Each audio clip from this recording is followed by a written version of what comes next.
What's going on, everybody? It's your boy Gifted Gamer 204 back at it again with another banger, man. Salute to everybody out there. Welcome back to the show. It is I, your host, man, Gifted Gamer. We back at it again. My goodness, ladies and gentlemen. It feels good to be back, fresh off of, our live gameplay showcase of Assassin's Creed Shadows. Those of y'all who supported me throughout that whole time, I appreciate y'all very, very much. It was quite a ride. We had a great time doing it. It felt weird because we weren't, doing what we usually do here, which is covering the news and things like that. So I know a lot of people were, I did get a lot of some people hitting me up like, oh, when you getting back to the news and things like that. You know how it is, man. But we in here. So we have a lot of topics to cover here, but I have been doing our daily video upload, so that's something that I fell back on, so I'm trying to get back into that again. Hopefully, doing that during the gameplay showcase gets me back on track into doing that. So let's see what happens, man. So thank y'all so much. Salute to everybody out there. Y'all make sure y'all smash that like button as y'all come on in here. Y'all rocking with the gifted one, ladies and gentlemen. My goodness. Ladies and gentlemen, you see my brother TJ. He in the building bright and early. TJ, what it do, my brother? Oh, yeah, we in here, people. Finish him. We back, ladies and gentlemen. We back. Your boy is back. Shout out to my brother. I'm tired. Leave me up in the building. Yeah, we in here, ladies and gentlemen. Finish him. Coming up in here, on this beautiful Sunday afternoon. What we usually do here, we usually give it a couple minutes, let the room fill in just a little bit before we get the show on the road, ladies and gentlemen. So we just vibe out for a couple minutes, say what's up, see who's in the chat, let everybody, come in here, say what's up. You understand what I'm saying? Hopefully everybody's having a tremendous Sunday so far. We're going to be here for a couple hours. You know how we usually do, man. We got no time limits up in here.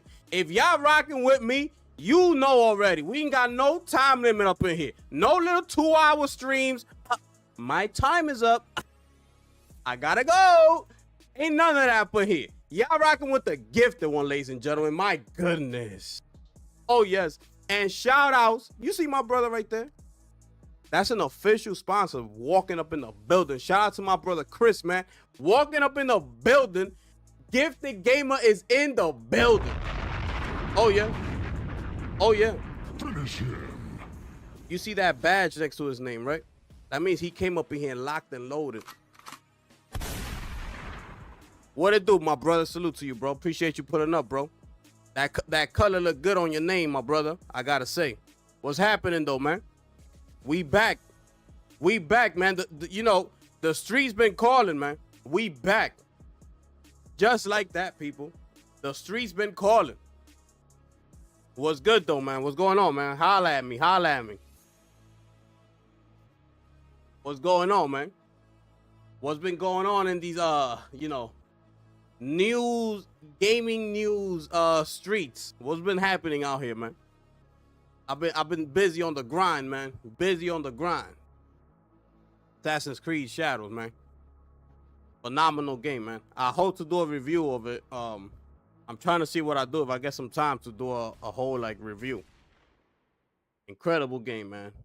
Incredible game. Not perfect.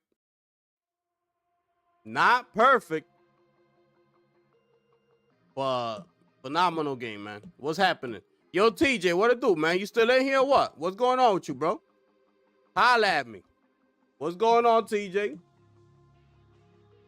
Holla at me, man.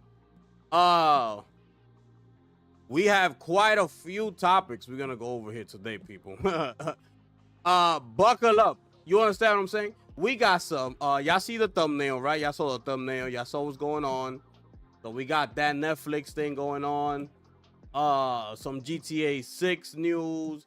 some Xbox news, some PlayStation news, what else? And some couple other miscellaneous, I would say, some miscellaneous news we got going on over here, man. This beautiful Sunday afternoon. I was gonna leave the stream for tomorrow, honestly. I was gonna leave it for tomorrow. I said, you know what? Let's get it popping, man. Let's get it popping, man. We got to get back to it, man. I almost forgot how to do this, honestly speaking. Yo, it took me a while to set everything up, bro. It took me a while to set everything up. I was like, bro, I forgot how to do certain things because I was just clicking live during the Assassin's Creed. I was just clicking live and just going.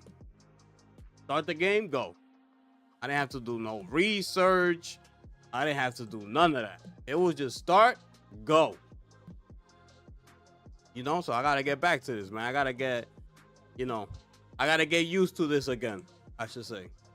It's a very different experience from just gaming, bro. Very different experience, man. Let me see. Yo, Chris, what it do, though, man?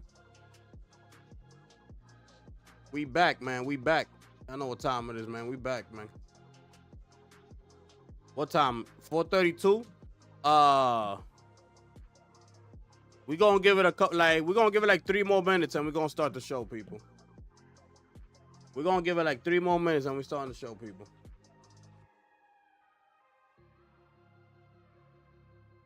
Yes, ladies and gentlemen, we out here, man. We out here, man. Facts. You understand what I'm saying? Fact. Just like that. Shout outs to my brother Heights MD in the building, ladies and gentlemen. Salute to you, my brother. Appreciate you being here. What's good, though? Holla at me, man. I just wrapped up Assassin's Creed Shadows, man. Unbelievable, man. Unbelievable, man. Damn, I was on the... I streamed that game for like 9 days straight, I believe. Crazy. Crazy. We got it in, though. We got it in. 2 more minutes. We're going to start the show, people. 2 more minutes. You dig? We're going to start the show, people. To the members, the Discord is officially up. So if you go to the community tab on the post, you'll see the Discord link is only for the members right now. So if you're a member, go there, click it, and you'll be able to join the official Discord. We in there, man. We in there, people. You dig? We did have our members only stream this Friday. Me and Lady Gifted, we were doing Split Fiction gameplay. We still not done with it. So it's taking some time.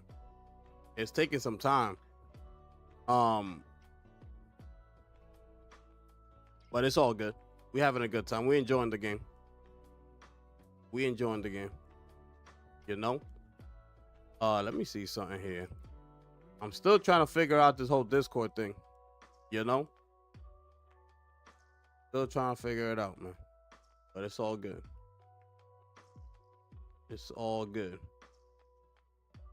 Yo, Chris, I appreciate you, my brother. Yes, sir. Been missing the news show. Glad you back. Appreciate you, my brother. We back. Oh, we back, people. We back, people.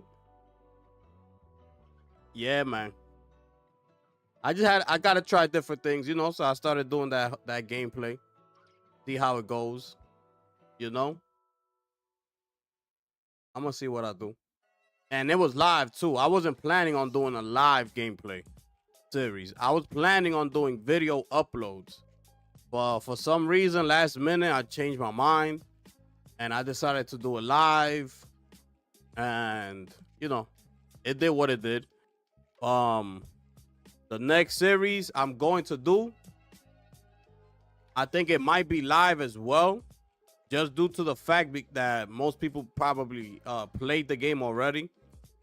It's gonna be The Last of Us Part 2 remastered. You know, it's coming out April 3rd for PC, and I think we might get some good traction, being that the season 2 on HBO is right around the corner. So, you know, just get some people prepared for season 2. You know, it's coming to PC. Finally, the remaster part 2. So we might do that for the channel starting April 3rd. So we might get into that live. You know. So let's see what's up. Let's see what's up. Let's see what's going on. Okay, let's turn this off. All right, ladies and gentlemen, we're about to start the show, people.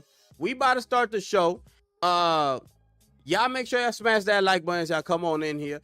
Y'all rocking with the gifted one, ladies and gentlemen. If you are new and you do like what you see here, you have yourself an amazing time over here, please consider subscribing to the channel. You already know what time it is. You understand? That link that's pinned at the top of the chat, those are the memberships. You can go ahead and click that and see what you get if you do decide to become an official sponsor of the show. It is right there pinned at the top of the chat. I highly suggest you go take a look at that and become an official sponsor, because we're getting it popping up in here, ladies and gentlemen. Shout outs to everybody up in here. Salute to everybody. We're about to get the show rolling, ladies and gentlemen. Oh yes, y'all rocking with the gifted one, ladies and gentlemen. Here we go. Here we go, ladies and gentlemen. So for the first, is the audio good? The audio sound good? The audio sound good. All right, so for the first official topic of the show, ladies and gentlemen, y'all make sure y'all smash that like button as y'all come on in here. Here we go, people. So this is over at Eurogamer.com. Why am I sitting up in here at the bottom of the screen? We don't do that. We don't do that. We come up here. This is where we belong, right here. Bang. Feel me? That's where we belong right there. All right. So here we go, people. Y'all saw the thumbnail. Y'all saw the title. Netflix game boss says consoles not the future as streamer looks to phone controlled party games. All right. This is what that's what he quoted in this thing, right? Let's get straight into it. After Netflix tentative first few years in games, which has seen it grow its mobile library, acquire studios, and dabble into AAA development before dramatically changing course, the streamer's new gaming boss, Alan Tascan, has laid out the company's latest vision. This, he says, is less about console model and more about phone-controlled party games.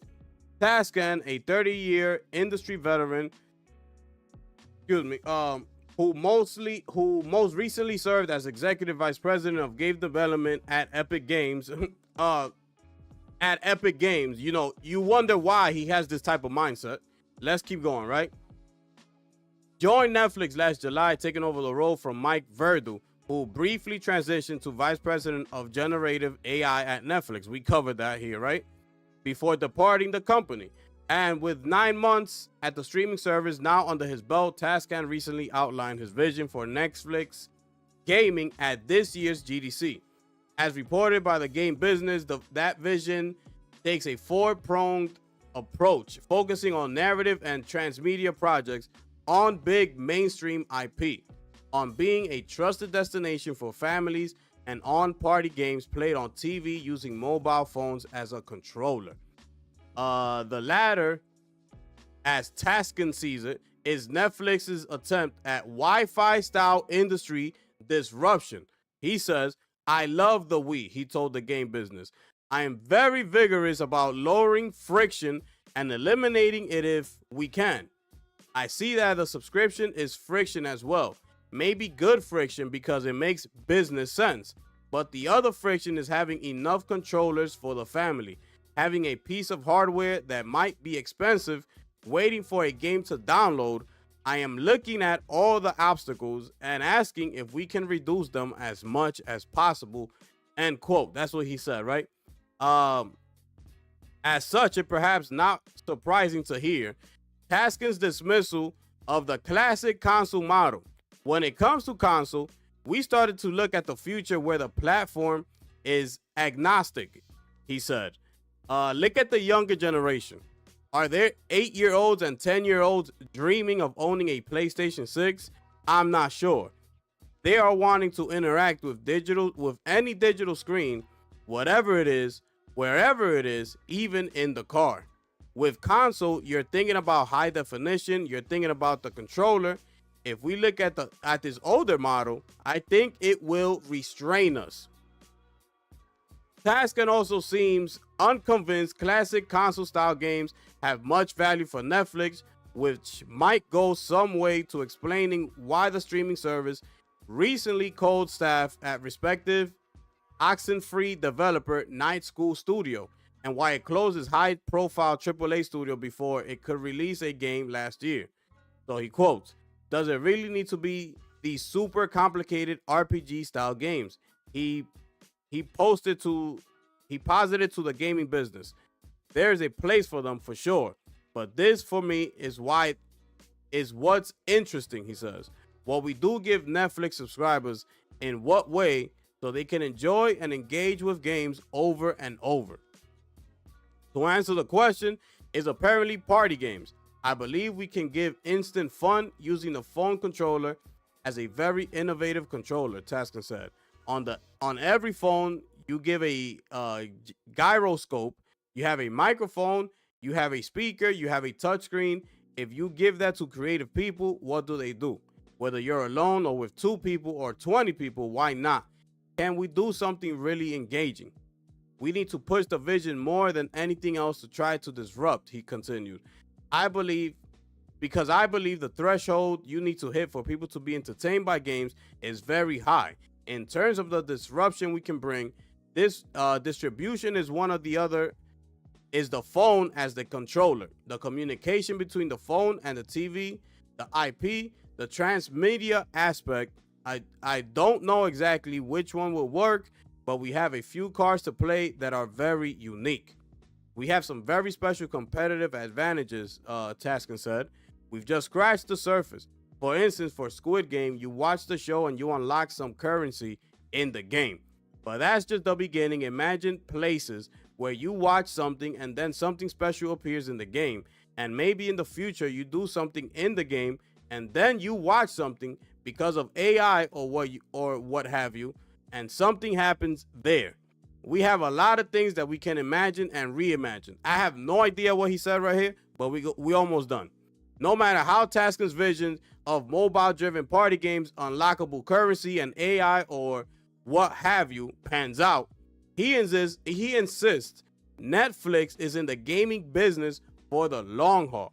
If you look at our 2 co-CEOs and look at where Netflix was 10 years ago in terms of their core business, they know the path of being stubborn, hardworking, innovating, having a vision, and going after it. I believe them when they told me that gaming was important, because if Netflix wants to entertain the world, then there's no way around it. We need to be in games.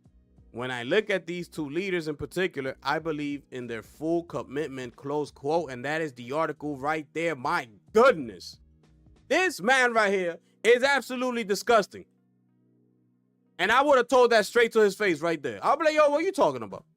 Do you even know what you're talking about? You know who he sounds like right there? You know exactly who he sounds like? Your boy, none other than Satya Nadella, a.k.a. the Culture Vulture. He sounds exactly the same. Just by everything that he's saying right here, it's basically Satya Nadella speaking. They're thinking the same way, right?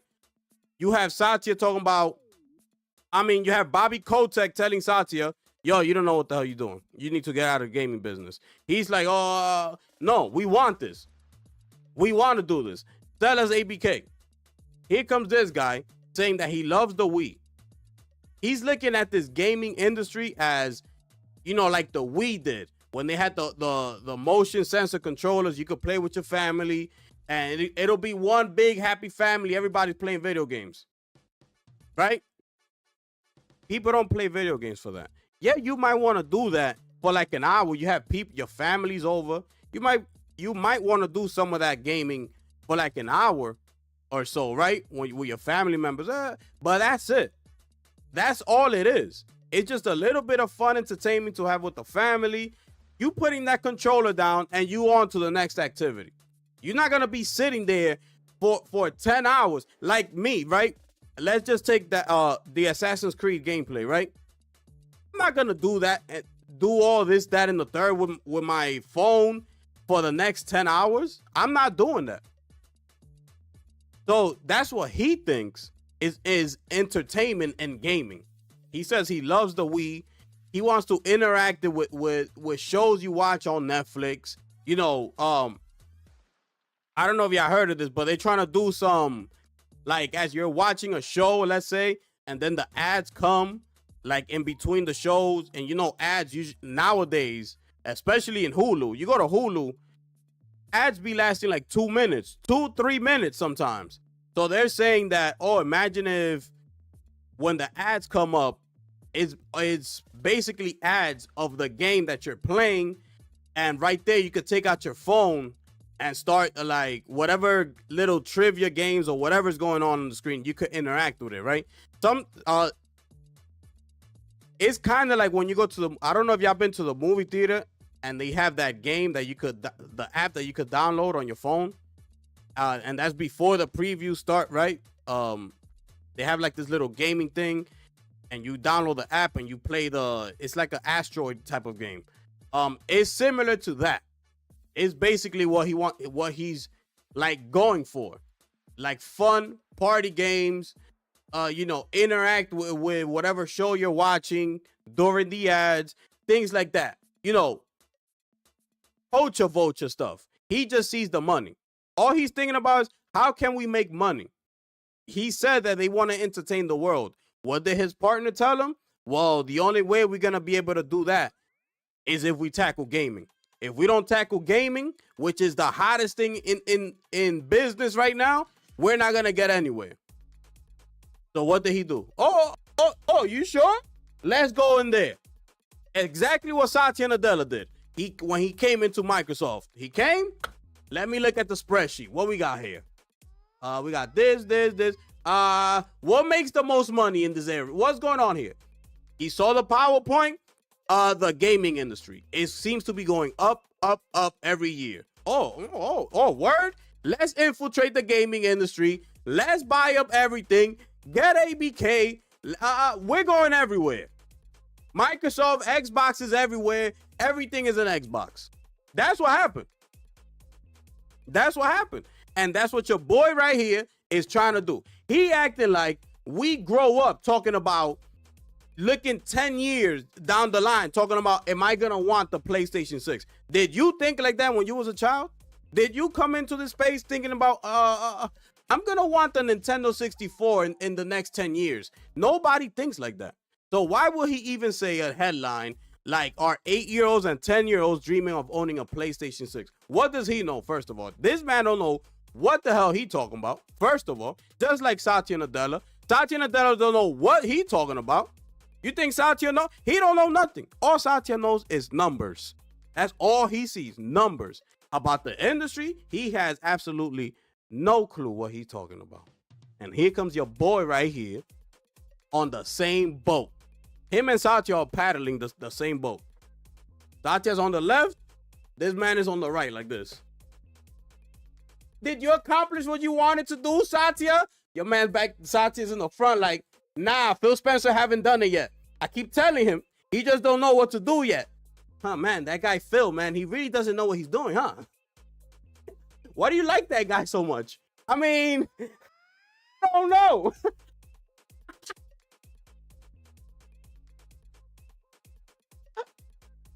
Yo, these people don't know what the hell to think about next. They don't know. They so lost.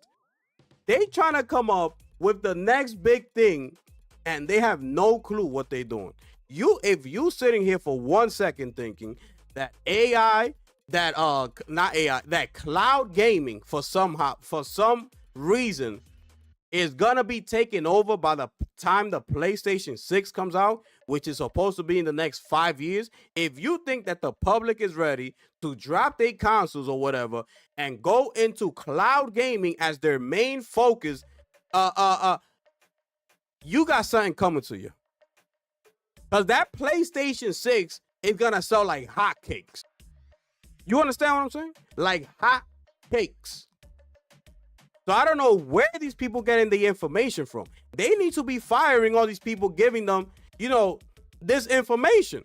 Because that's what they have, people underneath them to give them that type of information and tell them this is where we see the future going, Mr. Satya. Mr. Netflix boss over here talking about 8-year-olds only. It's people like that are telling them. So they gotta trust them and believe in them and go with the plan. No, but I'm gonna use me as an example, right? When I was a kid, when I saw the Nintendo, the NES, the original, that's what I wanted. Right there. Once I saw it, that's what I want. Let me get that. I wasn't thinking, down the line, am I gonna want the Nintendo 64 or something like that because something else might be coming out? Nobody thinks like that. Once you have the controller in your hand, it's over. Like, bro, once I grabbed that Nintendo controller, it changed my life. It changed my whole life. From that point on, I didn't want to let go of the controller. And that's all that mattered. Because why? I was playing Mario at that. I was playing a game, that's of high quality. The first of its kind. The original. When you have a good product in front of you, those are the results that you're gonna get. The thing is that these people keep getting trash ass quality, especially Xbox. Trash after trash every single time a new game comes out. Trash. What happened to Adamfall? I thought that was supposed to be the next big thing. Where is it? I don't hear nobody talking about it. The only reason Avowed was talked about was because these bum ass people on Twitter and all that talking about capping. Avowed is the best game ever. That's the only reason you heard about Avowed. Mind you, South of Midnight's about to release. I don't hear nobody talking about that. But when they first showed it off, everybody, South of Midnight. Yo, that looks fire. That look fire. South of Midnight, where that? I believe that game is like a week and a half out of release. Where they at? I don't see them. I don't see no promotion. I don't see nothing going on. Trash. That's what that means. Another trash ass game coming down the line from Xbox. Here we go. We already seen what's happening with Doom, and I feel sorry for them. But I want Doom to be a smash. But guess what? We're already starting to see all the BS that's happening. All the game sliders. Hopefully the game is fire, but we're already starting to see what's happening. And it's why? They're under the Microsoft umbrella. It is what it is. It's what happens, right? It's just what happens. Everything Microsoft touches becomes trash.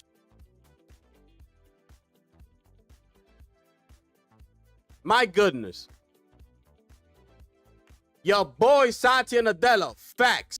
Yo, Lunchi, what it do, my brother? Yo, Michael West, you stepped up in the building. You understand what I'm saying? I appreciate you being here, my brother. We getting it popping up in here. I was going to leave it for tomorrow, but it's Sunday. I didn't have nothing else to do, so I said, you know what? We're going to get it popping tonight. Shout outs to my brother Lunchi in the building. My brother John Wayne is in the building. My brother Molly's in the building. What's good, people? We in here. South of Midnight should be on PlayStation. Nah, we good. They could keep that over there. They could keep you seen all them frame drops? You be seeing all them frame drops. They could keep that game over there. Polish it up. Get the game ready. Give it a couple months. Let the beta testers, get the game first. Beta testers, aka these Game Pass subscribers. Let them figure it out. Figure out all the kinks. And when they when it's time to bring it over to PlayStation, bring it in, the way the game was supposed to come out. And then on top of it, just add the PS5 Pro enhancements. It's just gonna, make things a whole lot better. You understand what I'm saying? So yeah, they can keep that over there. Getting back to this man right here, because I gotta finish this guy right here. This guy is he has no clue what he's talking about, right? Which is why Netflix will be in debt like for the rest of time, right? Nobody is going to play these games. He's talking about he sees the success in mobile games as well. So he thinks that he wants to tackle that lane as well.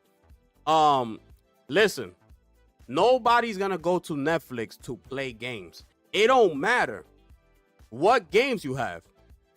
Like the games that people are already accustomed to, they already have them downloaded into whether it's their mobile phone, their console, their PC, whatever it is. They're already set as to where they're getting their gaming fixture from already. All they're coming to Netflix for is to watch your shows and your movies. Nobody's thinking, let's go to Netflix to play the new game that came out. Nobody's gonna do that. Even when PlayStation 6 comes out. It don't matter. And cloud gaming is nowhere near to becoming the priority of the gaming industry. It's nowhere near it. That's so far ahead down the future. We're in 2025. Cloud gaming won't be the main source of gaming probably to like the year 2050. Ain't nobody ready to give up their hardware that they can physically touch and have here in their presence. Nobody's ready for that. So they gotta work all that cloud gaming stuff out. Like, yeah, they might show us little preview. Oh, but did you see the preview that they showed? You saw how fast that game was moving? Yeah, that's what it's meant to do. When they're showcasing something to you, right? They're not gonna showcase it in a form that's gonna be lagging, input lag and things like. They're not gonna show you that in that form. So of course it's gonna be running smoothly. But when it's sent out to the masses, guess what's gonna happen? Lag, input lag, a whole bunch of things are gonna start happening. So, this guy right here is disgusting. This guy right here is another culture vulture, just like Satya Nadella. I hope all his present and future plans fail him miserably because he don't know what the hell he talking about. All he thinking about the money, and he trying to use us, the gamers, as I don't even know what to call it. But he's trying to use us for our money, right? He's just trying to get our money. That's all.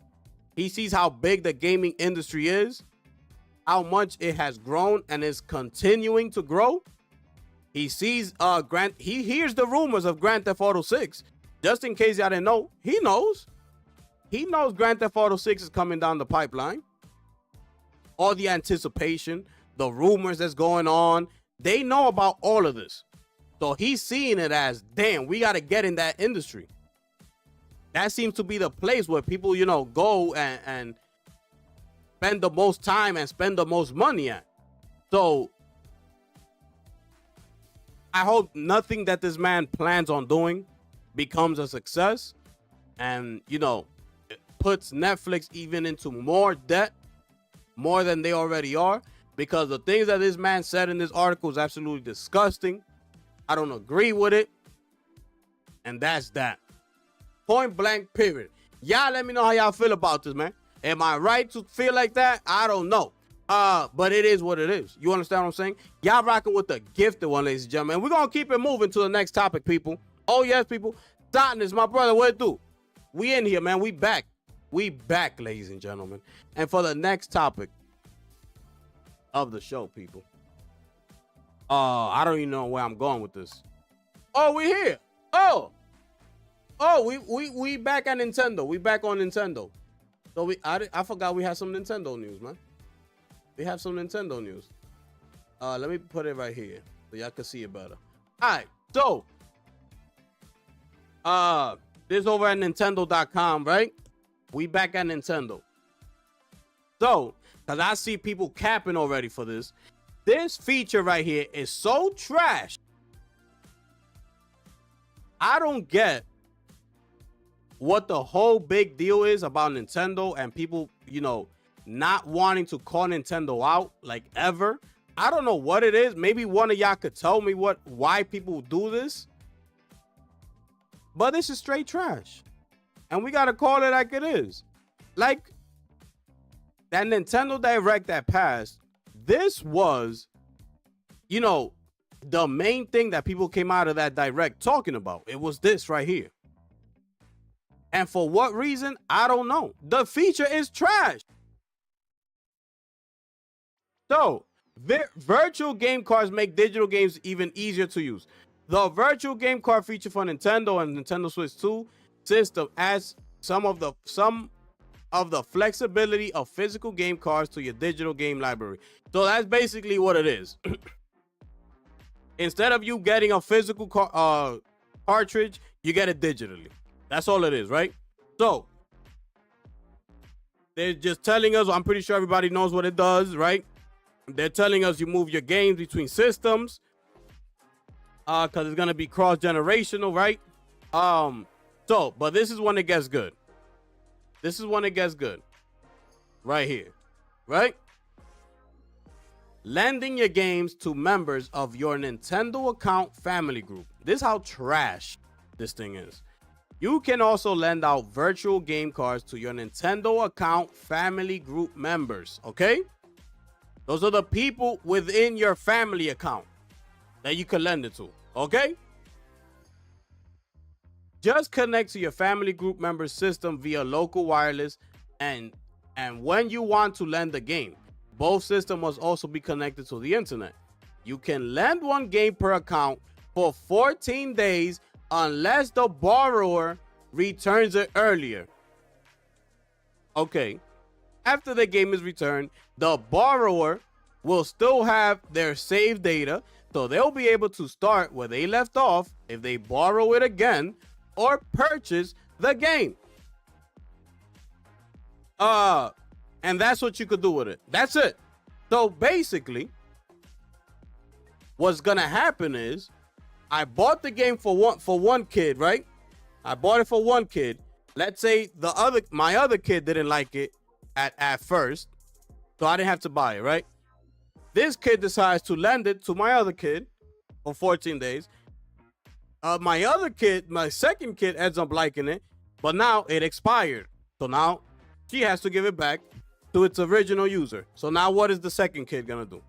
Gonna come to me and tell me, oh, daddy, I want that game. That's what this is meant for, right here. It's not meant for anything else other than that. Buy the game twice. That's what's gonna end up happening here. I'm gonna have to buy this game twice. Or if and you have to eject it. Remember this. You have to eject it from yours and load it into theirs. So just think about it as is a physical game. It's just digitally. That's all you're doing. Shout outs to my brother Michael West stepping up in the building, ladies and gentlemen. Drop a bomb for that. Finish him. My brother Michael West in the building, ladies and gentlemen. He is an official sponsor of the channel, by the way. You see that badge? Oh, yes, people. Shout out to you, my brother. I appreciate you, bro. Nintendo want people to double dip. 14 days is trash. Straight facts. Straight facts. It's just like that. 14 days, all that's gonna do is get the second kid to come to daddy and say, oh, I want that game too. So now I gotta buy the same game. I gotta buy it twice for both of my kids. That's $120 right there for one game. That's what Nintendo's doing here. And nobody talking about that. If this was PlayStation, the internet will be set on fire. Talking about what is PlayStation doing? You know, they're being greedy. Look at this greedy ass company. Look at what they do. All they want is your money, money, money, money. This, that, and the third. Remasters, because we haven't even spoken about the damn Direct itself because it was straight trash. I mean, I gave it a 1 out of 10 because it was that trash. The internet was dead silent after that Direct. Oh, virtual game cards. Oh, like if it's something like Nintendo invented something new. This is trash. If you compare it to the PlayStation Family Share, this feature right here is absolute straight garbage. And the internet was dead silent. That Nintendo Direct, straight trash. Nobody was talking nothing about it. When PlayStation had its Direct, I mean, its State of Play a couple months ago, everybody was online talking about it. Everybody. Whoever was a content creator was online speaking about it. Why nobody got online and talked about this trash-ass Nintendo Direct that we just finished watching? Straight trash. The only thing that came out of that, it was the Marvel Invasion game. That was it. Everything else, a bunch of remasters. Why nobody calling Nintendo out with all them remasters that they showed? But they call PlayStation the remaster station. All we gotten is remasters, but nobody cares about Nintendo. Everybody goes back to their little dungeon and plays whatever game they decide to play. Nobody want to call out Nintendo. Nintendo better bring it next week on April 2nd. They better bring it. That's all I know. The specs of the Switch 2 better be on point. It better not be equivalent to the PlayStation 4 specs. That's all I'm going to tell you right now. Because I'm going to come up in here, I'm going to turn on this damn camera, and I'm going off. That's all you got to know. That's all you got to know. Anyways, moving past this, because I did upload a video about this. I didn't want to harp on it too long. This is trash. Yet no one spoke about it, but I'm here to talk about it. Trash. Nintendo, step your game up. That's all you got to know. Trash. That Nintendo Direct next week better be on point. That Switch 2, it better be at least equivalent to the PS4 Pro. It better not be to the base PS4, because I'm going to go off on that trash-ass system, if that's what it is. Anyways, y'all let me know how y'all feel about this. Shout out to my brother C Fresh walking up in the building, ladies and gentlemen. What's good, my brother? What's going on, bro? Yo, Mike, I appreciate the 5, bro. Facts, you already know what time it is. Yeah, we had a great time on Friday night, man, for the member stream, bro. It was a great time, bro. So we're gonna keep it moving to the next topic of the show, people. And here we are, ladies and gentlemen. Oh yes, people. Y'all rocking with the gifted one, ladies and gentlemen. Y'all make sure y'all smash that like button and y'all come on in here, man. We got the memberships. It is pinned at the top of the chat. Y'all make sure y'all go ahead and take a look at that. Oh yes, people. It is the best memberships in YouTube gaming right now. We get it popping every week. You understand what I'm saying? That's what we do up in here. And we just getting started. So here we are at WCCF Tech. GTA 6 marketing will only start closer to launch, says the Take-Two CEO. For these content creators out there starving for content, right? Because they got nothing else to do with their life. They don't know what else to talk about. You understand what I'm saying? Because they not creative like that. You know, they not gifted like your boy. You understand what I'm saying? But anyways, let's keep it moving to this right here. Because this man know what he's talking about. You understand what I'm saying? When you talking about business, video games, you know, the expectations of the gamers, this man knows what he talking about. The difference from this man and that trash ass Netflix gaming boss over there is as clear as night and day. Let's get into it. So it says here, right? In a recent interview with Wall Street Week's David Weston, which was posted on Bloomberg Television YouTube channel, Take-Two CEO Strauss Zelnick discussed the company's strategy for GTA 6 marketing. So far, we've only had one trailer released in December of 2023. Red Dead Redemption 2 had 3 trailers scattered over the course of 3 years, plus a gameplay video and a launch trailer. If this pattern were to be followed, it would inherently mean a delay outside the announced fall 2025 release window. However, Zelnick outlined a different strategy for GTA 6, where the marketing will only kick off in earnest when closer to launch to balance excitement with unmet anticipation. Oh, this man knows. You understand? So he says, the anticipation for that title, GTA 6, may be the greatest anticipation I've ever seen for an entertainment property. And I've been around the block a few times, and I've been in every entertainment business there is. And we want to maintain the anticipation and the excitement.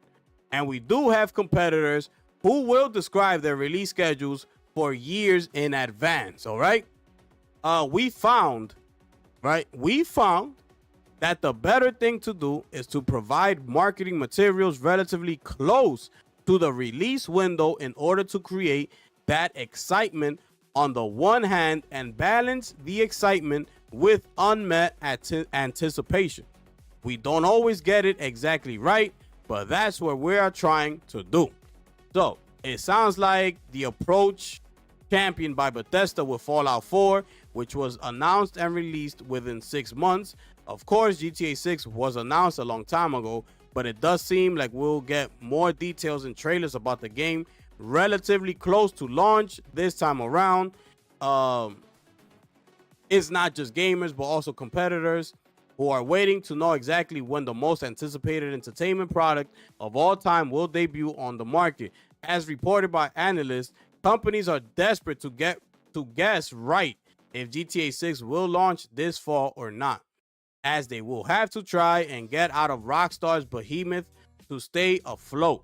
It's certainly no coincidence that the current schedule is nearly wide open, with only Vampire the Masquerade Bloodlines 2 slated to launch in October, and Crimson Desert also planned for the fall window. Everyone else is waiting to see, just like the fans. Excuse me, and that's the article right there.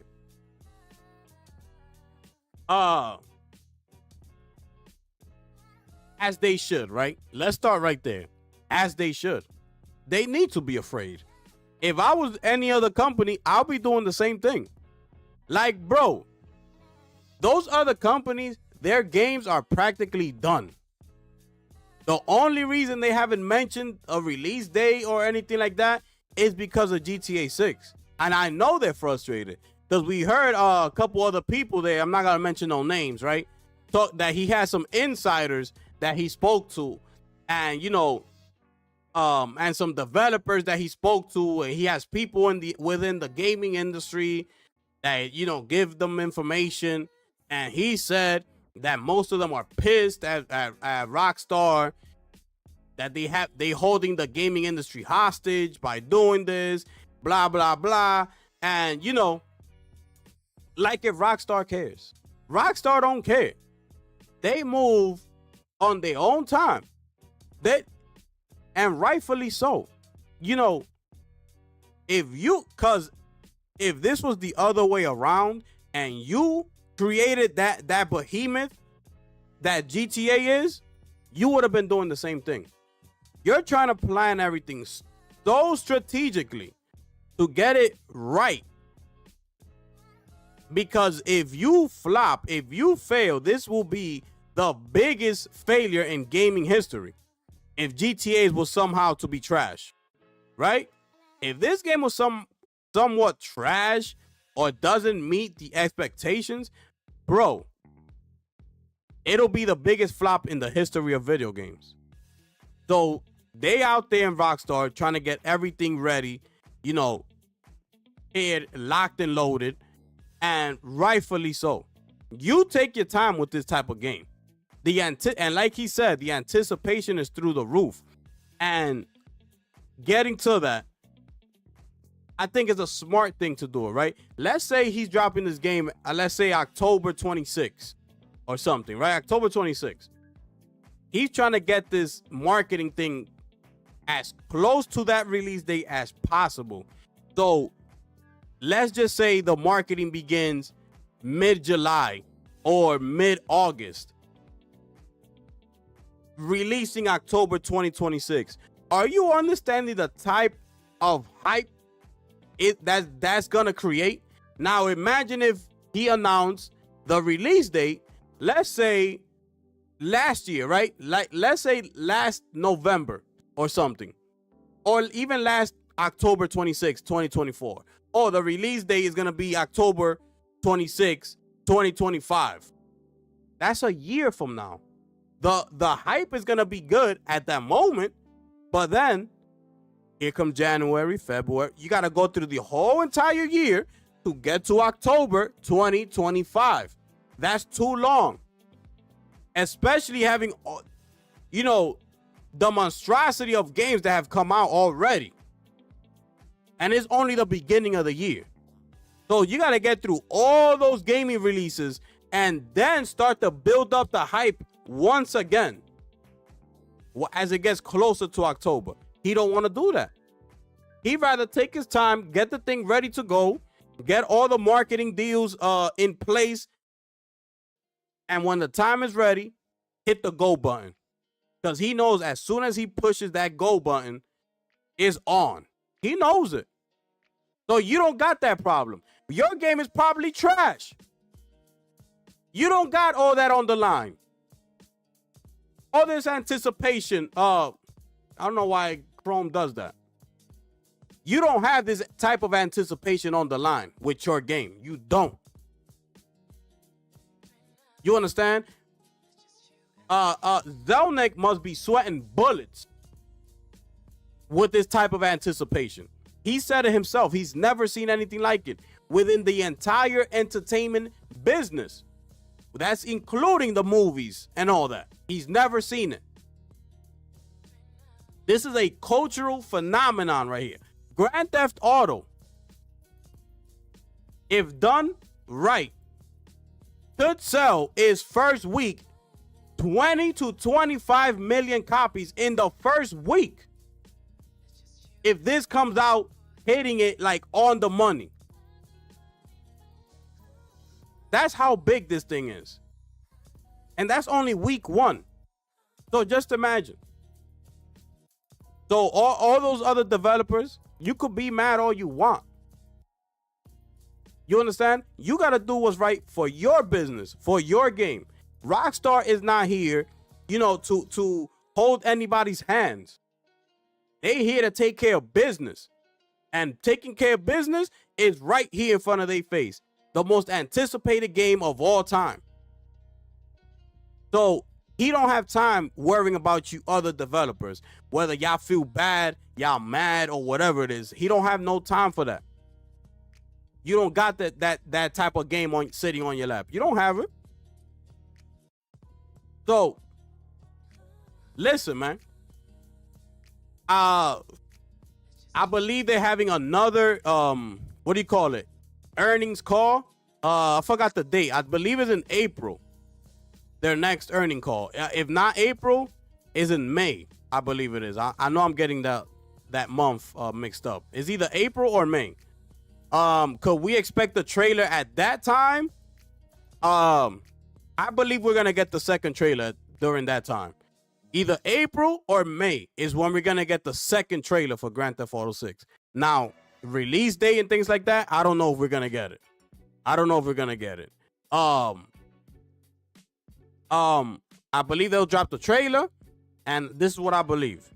They're gonna drop the trailer whenever that earnings call happens. They're gonna drop a trailer somewhere near that time, and then afterwards, I believe PlayStation's gonna come. They're gonna do their, supposedly state of play or the rumored, big grand showcase that they're supposed to be having. This is where PlayStation now is gonna come in and showcase Grand Theft Auto 6, being that Rockstar already, released a trailer on their own time, and then PlayStation's gonna come and make it known that they have the marketing rights to Grand Theft Auto 6, and the internet's gonna blow up. And guess what's gonna happen? Everybody that owns an Xbox console, guess what's gonna happen? They're gonna throw that out, or they're gonna go trade it in, and they're gonna get themselves a PlayStation 5. That's exactly what's gonna happen. And consoles right now for PlayStation 5 probably sitting at 80 million. And guess what's gonna happen once PlayStation announces that? That's gonna skyrocket. It's probably gonna go up to, they're gonna sell another 10 million probably in a week or 2 weeks, of officially announcing the marketing rights to Grand Theft Auto 6. That's what's gonna happen. PlayStations are gonna start flying off the shelves. Because PlayStation is not gonna be the one to come in their showcase and show off the trailer before Rockstar does. I don't think that's gonna happen. Rockstar needs to put it out first on their time. No alliances with any other company, just them, Rockstar. They're gonna show the trailer. Now comes PlayStation. All right, y'all done? All right, it's our turn. PlayStation, yes. Here you go. PS5 Pro in hands. My goodness. Anyways, we're gonna keep it moving, ladies and gentlemen. Y'all let me know how y'all feel about this. Salute to everybody up in the building, ladies and gentlemen. GTA could probably sell brand deals for just the trailer for Super Bowl commercial prices. Facts. If they use the real car, clothing instead of a brand, but then creates long-term licensing, legal crap, this is gonna be the biggest game ever. There's so much that's being rumored right now that you're gonna be able to do with this game that is not even funny, bro. Like, we talking about you're gonna be able to make real life currency through a video game. But those are just rumors. But those are big, heavy rumors. You got people already creating their own radio stations. I told y'all, DJ Khaled has his own radio station in the game already, where he's only playing nothing but his music. Who else got one? I think it was Kendrick Lamar that got his own station. A bunch of other people. Everybody's going all in. And another thing I heard was, I believe Aiden Ross has some sort of deal going on with Grand Theft Auto with like those Bitcoins and things like that. He has something going on. So there's so much happening around this game, right? That's why it's so anticipated. We don't know what's coming. Strauss Zelnick said it himself. He said, y'all think y'all know what's coming, but this is not going to be any other regular game. Because he knows, like I told y'all before, he knows how we're thinking, or the majority of the fans are thinking about GTA 6. They're thinking, oh, there's going to be another GTA 5, just bigger. Better graphics, a bigger map, more things to do, a lot of crazy shit happening around the world, blah, blah, blah. That's what he's thinking, that the majority of the fans are thinking. And he's like, yo, y'all don't even know what's coming. So stay tuned. That's all I'm going to say. We're going to keep it moving, people, to the next topic of the show, ladies and gentlemen. And here we are, people. Here we are.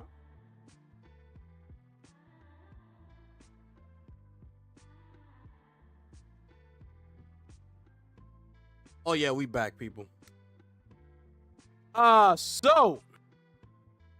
Apparently, Microsoft posted their farewell message as Xbox Game Pass mobile app goes offline. All right. So, back in September of last year, Microsoft announced that it was going to merge its Xbox mobile apps, ditching the dedicated Game Pass version in the process. And after halting new downloads from November, the team has now posted a farewell message as the app goes offline. As shared over on Reddit, user Firewire 9000 spotted a goodbye message added to the Xbox Game Pass app iOS store page. As this example is from a Spanish-speaking country, the update simply says adios. So, yup, we got the message. Xbox Game Pass mobile app can no longer be used. And this is it right here. This is what they had to say. Key features like the ability to explore Game Pass and manage your membership will now be found in one place with the Xbox app on mobile. You'll be able to browse through full Game Pass catalog to find your favorite games and stay in the loop with alerts for new games coming to the service. If you're a Game Pass Ultimate member, you'll also be able to view and claim your perks. As part of these changes, we'll no longer support new downloads of the Game Pass app starting in November. Of course, this new way of doing things may be a bit of a pain if you simply want to access Xbox Game Pass information rather than everything to do with Xbox, but that's a minor inconvenience at best, we suppose. We still use the Xbox mobile app. Yeah, whatever. Anyways, we already got the main point out the way, right? Whatever. Next, that trash ass Game Pass app is finally out of here. Goodbye. Like it said here, adios. When I had this app and I had the Xbox app, I was so confused. I was like, yo, what? I kept trying to compare it to the PlayStation app. I'm like, yo, but what is this? Why this is so weird?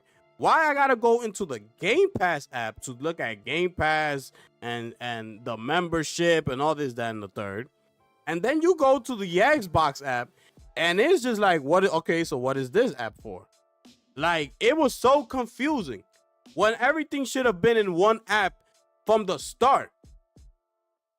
But you needed to have two apps for this thing. Now, it's good, but you're just too late. This is the whole thing about it. These people are too late already. You should have been thought of this. Why did it take? It's 2025, bro. And you're just now thinking about fixing the Game Pass app and the Xbox app, which is one of the worst apps. Well, it can't be the worst because the Nintendo app is actually the worst. But man, that Xbox Game Pass app is trash. The Xbox app is trash. They need a whole new team to come in there and fix up that whole entire app because it's trash. I don't know if any of y'all have it downloaded on your phone and things like that and understand what I'm talking about. It's trash. So this should be, if you're an Xbox console gamer and things like that, this should be good news, which I don't know if you are Xbox console gamer still, I don't know what you're doing, but this should come as good news to you. It is what it is. And like I said here, this is only the beginning, because in a few years, a Game Pass will be no more. I told y'all this already. I already told y'all this. They're gonna drop the name Xbox, right? They're gonna drop the name Xbox, because they're no longer gonna need it, and they're gonna drop Game Pass because they're no longer gonna need it. They're going full third party, a third party publisher. We're seeing it already. Indiana Jones being the #1 pre-order game on PlayStation. Forza Horizon 5 coming in hot. You understand? Being the #1 downloaded, pre-ordered on PlayStation. They're seeing all this. They're looking at that. They're looking back now at that sorry ass Game Pass. They're like, yo, what is this? They're gonna start to figure out an exit strategy. They're gonna figure out an out. How do we get out of this? And little by you're gonna see it's already happening. Little by little, you're gonna see it. People are gonna start leaving Game Pass subscription. It's trash anyways. It's so trash. Like if you look at the PlayStation, we just finished getting RoboCop. For the Plus Essential, I believe it was. Not even the Premium. That's for the Essential players. You're getting RoboCop. They just gave us Suicide Squad, Kill the Justice League. They gave us Dragon Age, the Veilguard, and a bunch of other games. But those are just like the big title names that came to PlayStation Plus. Not just Xbox first-party titles, which is trash anyways. So what is Game Pass good for anyways? The game that you're getting is trash anyway. Now, I understand if you were getting PlayStation level type of first-party games there, right? Like the God of War Ragnarok, Returnal, Spider-Man Miles Morales, Spider-Man 2, you know, all these games coming to your Game Pass library. I get it. I will be there. What you think? I wouldn't be there? That's what I want Xbox to do. Take me to your console. Take me there. Go ahead. That's what I wanted them to do this whole time. Take me over there and keep me there. Make me a customer of yours. That is your job. Your job is to make me go to you. Sign up for Game Pass, buy myself an Xbox console, and stay my ass right there. Because the level of quality of games that you're giving me is keeping me there. That's your job. Y'all failed to do that job because your games are trash. You get how this thing works? That's how this thing works. That's how you get customers. That's how you get business booming. That's how you keep the lights on. But the only reason they're keeping the lights on is because Phil got Big Daddy Satya Nadella sitting at a desk in the next room over there that keeps the lights on and gives them all the money. Because if not, Xbox would have been out of business a long time ago. A long time ago. So, your job was to take me to you. And you didn't do that. And you didn't do that for a lot of people. That's why you've only sold around 25 million series consoles to date. We saw the numbers. We did the math. Y'all was lying out here talking about 35 to 40 million by now. Next thing you know, the numbers come out. We do the math, and it only seems like y'all sold around 25 to 28 series consoles, and that's including the X and the S. You know what that tells you? Y'all trash. That's what that says. You're trash. Your games are trash. That's what gets people, to go to you, or is the game. People are not understanding. This is what they seem to, all these big companies, like your boy Netflix gaming boss, talking trash, right? Talking all that nonsense that he said. He don't know what he's talking about. Just like Satya, he don't know what he's talking about. They're culture vultures. They don't know about the gaming industry. All they see is money. And they seem to forget that the only reason that Sony is that popular and is that good and is always on top every single year, besides, Nintendo, right? Is because the level of quality that they put out. And that's all around. That's software and hardware. That's all around. And that's what gets the people attracted to PlayStation and want them, and want to go out and purchase a PlayStation. It's because of that. If Xbox would have been doing the same thing, having all the money that's backed, that be backing them, having all these fake ass content creators that they got under their belt, creating all this fake ass noise out here, buying up all the media outlets that they have under their belt. Could you imagine how big Xbox could have been had they focused on the games? But they forgot. All they were focusing on was subscription services, cloud gaming. In the words of Sarah Bond, we look at different factors, and not every game studio, we got comes in here and develops the games that we're looking at different factors. That's her favorite word. Different factors and platforms and subscription services and yada yada. The list goes on and on. Trash. Next. And look where that got you. Look where they got you. Right here. Fast forward. Everything is an Xbox. We gonna need them games over here, Sarah Bond. Over here, yeah. And tell Matt Booty too. Tell Matt Booty to show his face from time to time. We would like to hear what Mr. Matt Booty has to say. Why he don't say nothing? Tell him to come out here. Mr. Booty. Booty, where are you? I don't see him. I don't see Mr. Aaron Greenberg anywhere. South of Midnight's coming out, Greenberg. Where are you? Avowed came out. You were nowhere to be found. Where were you? How come we don't see you anymore? Where were you? Oh, you too busy promoting Forza Horizon 5 coming over to PlayStation. That you care about, right? There you coming out here promoting everything. But those games are coming to Game Pass, though. South of Midnight is only about a week and a half away from release. Or a week or two. Where you at? Where the billboards at? Isn't this your next big title? Everybody was hyping up South of Midnight. Give it a little push. I mean, I don't need to see all these billboards and things like that, but give the game a little push. Like, put it out there. We just saw them at Future Game Show. Trash. They didn't say anything new about that game.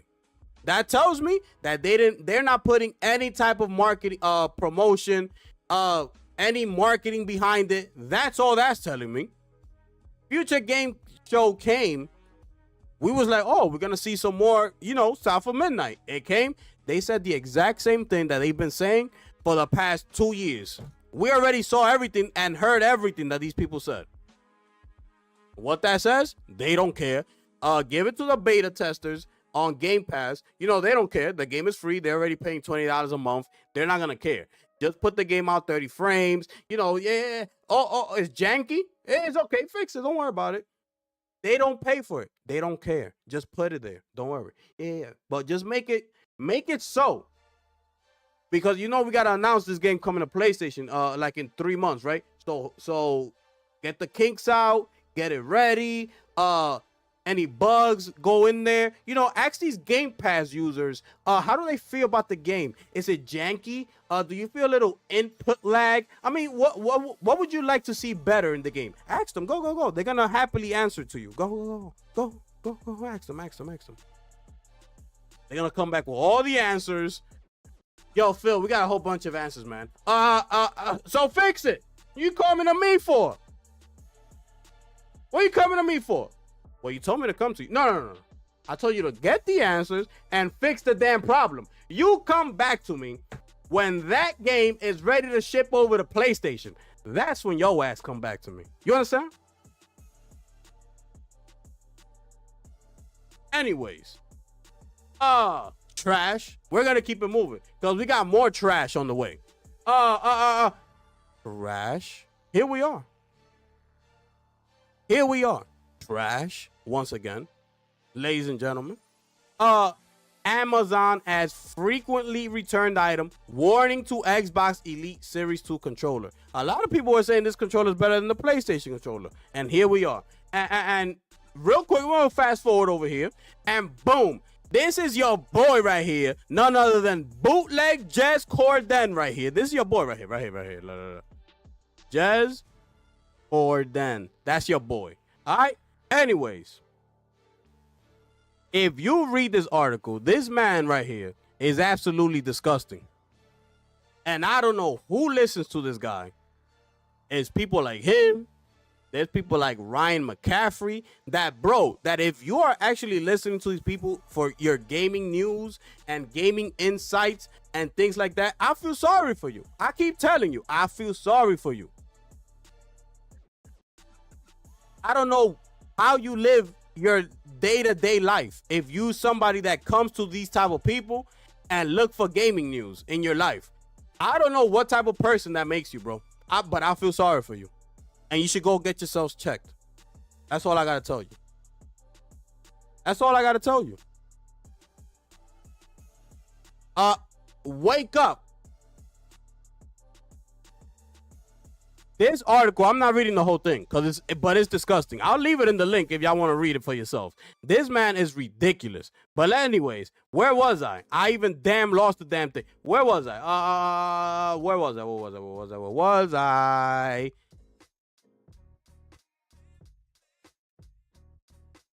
I lost the damn paragraph where I was at. Doing all that damn yapping. See what I'm saying?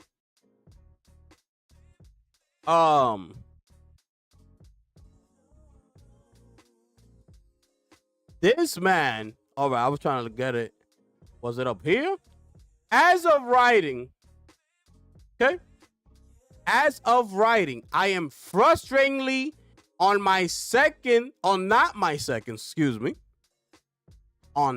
second, but my third Xbox Elite Controller Series 2 unit. My third, all right? The first was a review unit, which I loved, okay? Until the stick drift became unbearable around 6 to 8 months in. The second I purchased myself until the right bumper became unusable, only registering actuations around half of the time. Again, after 6 to 8 months, the third I have here has now also fallen victim to the same bumper issue, which I suspect may be particularly prevalent among Souls-born players, where attacks are mapped to the bumpers rather than face buttons. You understand this man right here? What he's talking about? Are you understanding? This man has now gone through $600 worth of Xbox controllers. $600. That's 3 of them. They each cost $200. That's $600 in total. I have a PlayStation 5 Pro right here that costs only $100 more of that, $700. That's doing wonders out here. Anyways, $600. He's trying to make it the issue that is because it's the Souls-like games, because it's only the right bumper that they use to do the attacks for Souls games, right? He tries to get people with that. But what did he get wrong here? What did he get wrong? He's using He's using an Xbox Elite controller. Meaning what? Everybody? What does it mean? You can change the button layout. You can change it. This is not a regular controller that you can't change you can't change the buttons. That's why you get the Elite Series 2 controller. For that particular reason. To put the buttons wherever you like. If you like the attack button to be these little things right here, if you want this one to be the right bumper when you attack, you can make it so. You could change it. Okay? It doesn't have to be the right bumper that sits up there. So what is he talking about? Trying to blame the issue on a game. Yo, this is unbelievable, bro. On a game, he's trying to put the blame on it. Instead of putting the blame on Microsoft. This is why Microsoft has these type of people like your boy Bootleg Jez under their belt to make up lies like this. Meaning, that's why Microsoft is where they are. That's why. Because of people like this and these fake ass content creators out there and these fake ass people that work for these big media outlets out there. That's why they like this. It's right here in front of your face.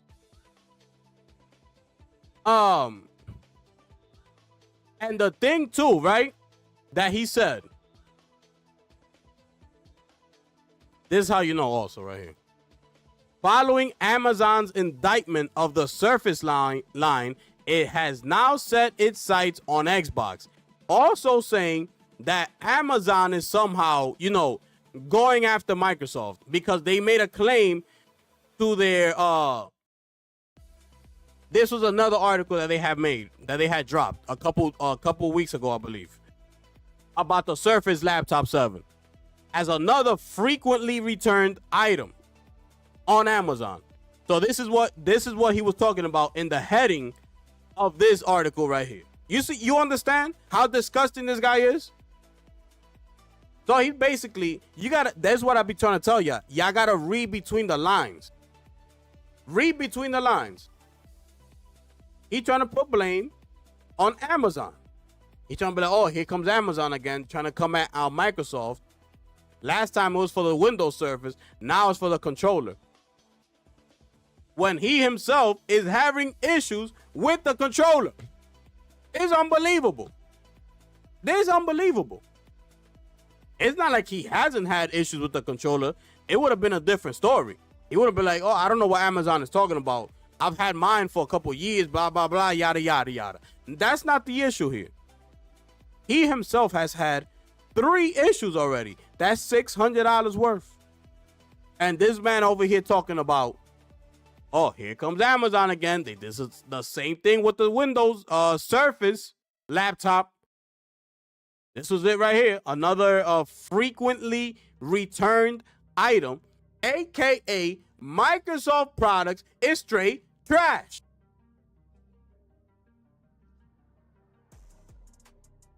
Unbelievable. Unbelievable, bro. Hold on.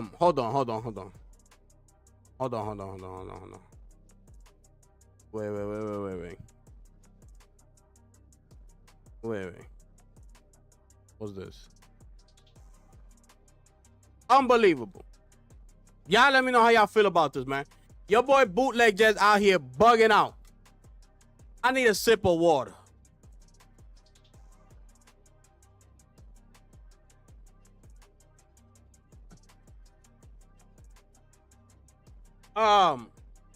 They never talk about how janky that controller is. Bro, some of the loudest buttons I've ever heard in my life. Have you ever wondered, like, why? Like, bro, have you ever played with an Xbox controller? It's like, yo, why is this controller so loud? Why you tap a button, it's so loud, bro. The D-pad is like, every time you turn it, I'm like, yo, why is this control so loud? What? I don't want people to hear me when I'm playing my video game. I want it to be as silent as possible. Like the PlayStation controller. Like the greatest controller that is out right now. Like this one. That's how I want it to be. Just like this one. That controller is so loud, bro. It's like unbelievable. Controller is straight garbage. Anyways, we're gonna keep it moving, people. We're gonna keep it moving. So real quick, Hogwarts Legacy has now sold over 34 million copies. All right. So the game has now sold over 34 million copies, making it one of the best-selling releases of this decade. Hogwarts Legacy was a fresh take on Harry Potter's world, acting as a prequel to the movies. It's great to see the concept paying off well for Avalanche Software. So now it has crossed over 30 million as of November 2024. The other news though here is why I wanted to bring this up. Besides that is what they say here, right? So, however, it's unfortunate that Warner Brothers couldn't capitalize further on the title by introducing a much-needed expansion and features for the game. Warner Brothers recently canceled the unannounced DLC expansion and definitive edition for the game, which they had planned for release this year. Now, I don't know why they canceled it. Maybe some of y'all know, but I didn't read into it. I'm not sure why they canceled it. But the good thing is that a sequel for the game is currently on the way and is a big priority for Warner Brothers. We did discuss, what Warner Brothers is doing, like prioritizing some of its IPs, right? They're only gonna focus on 4 IPs, I believe it was. And Harry Potter is Hogwarts Legacy is one of those, right? So that's good. So a sequel for the game is currently on the way. Despite earlier remarks, Hogwarts Legacy still won't take the live service approach, despite the publisher's push toward the model. I mean, look at what happened with Suicide Squad. That's all they got to look at. Excuse me. Were you planning on doing something else? I'm sorry. What? What? Anyways, do y'all want a live service approach to this game? Do y'all want to be online playing with your friends and all that? Or do you like the game just as it is, right? I think, the numbers speak for themselves. I think people like the game just the way it is, right? 34 million copies.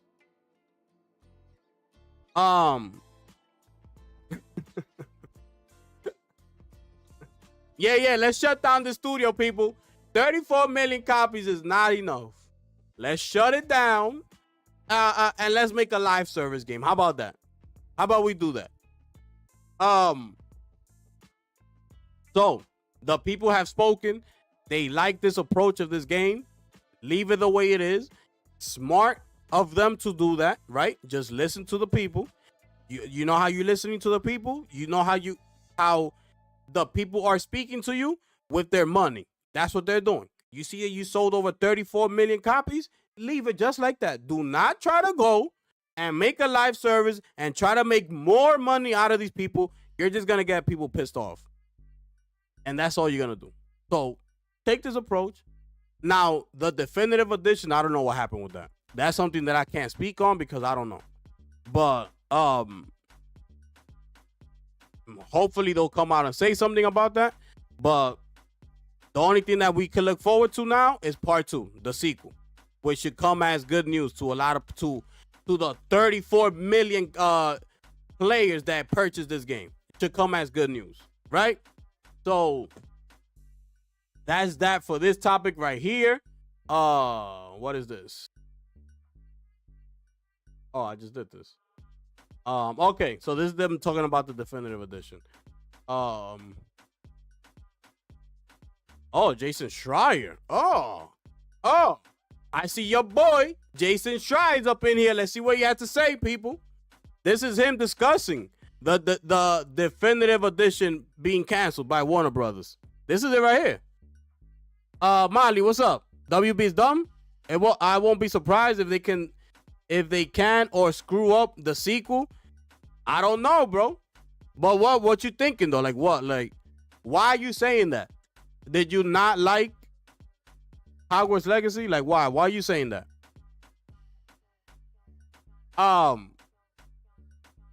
It's official. The news comes from Bloomberg's Jason Schreier. Yo, boy, Jason Schreier, ladies and gentlemen, who was also the first to report on its existence in June 2024. Avalanche was developing this version of the best-selling game 2023 with the help of Rocksteady a few months ago. Insider Tom Henderson wrote Hogwarts Legacy Definitive Edition was scheduled to launch in 2025 with 10 to 15 hours of new content and a price of $20 to $30 for owners of the base game.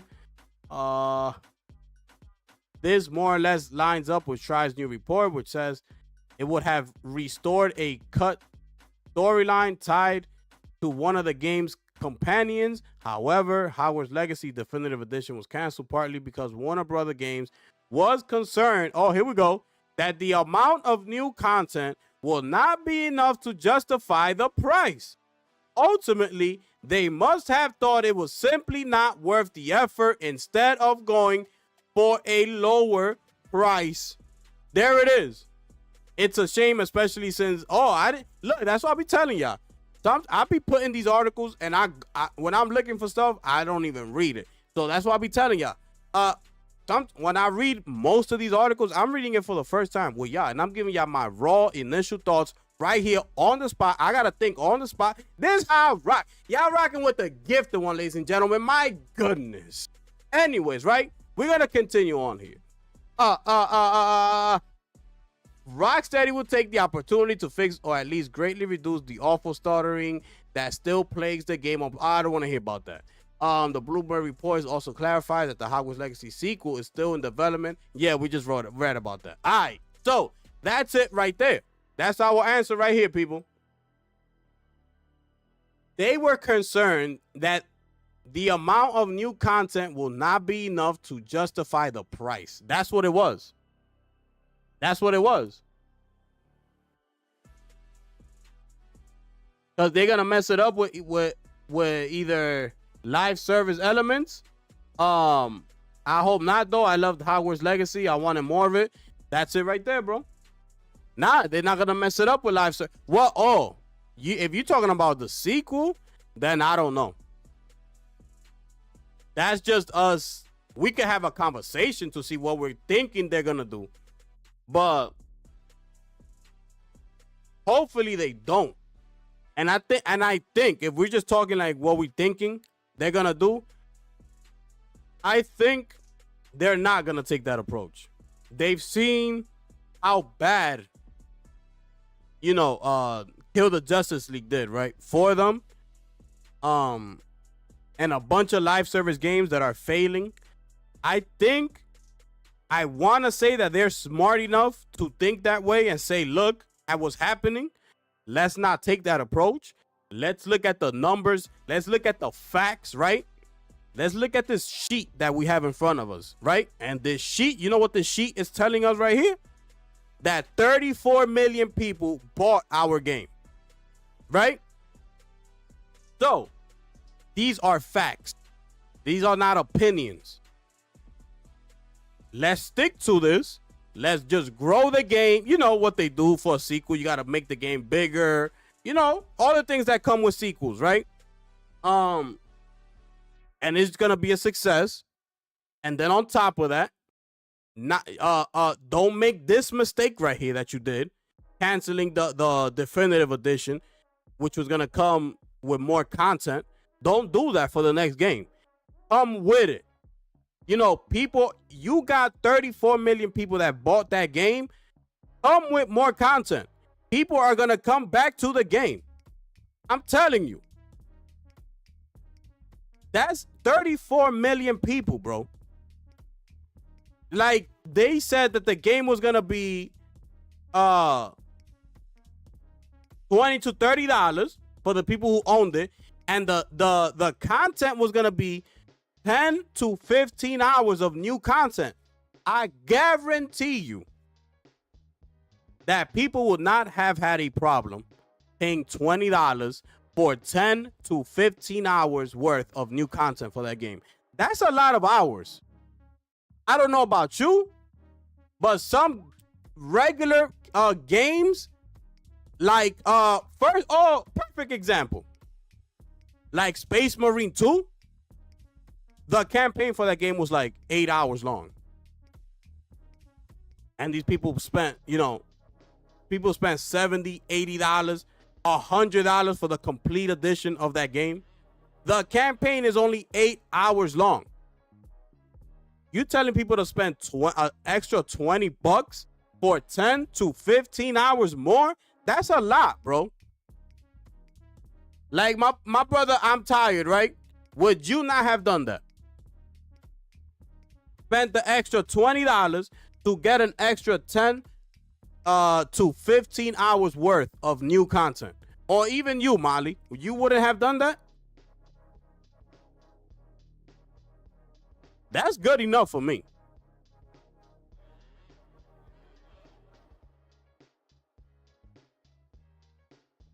Yeah, that's dropping PS6. Facts. That game is going to be massive, bro. The sequel to this game is going to be massive. So there it is. We got our answer, man. We got the answer right there.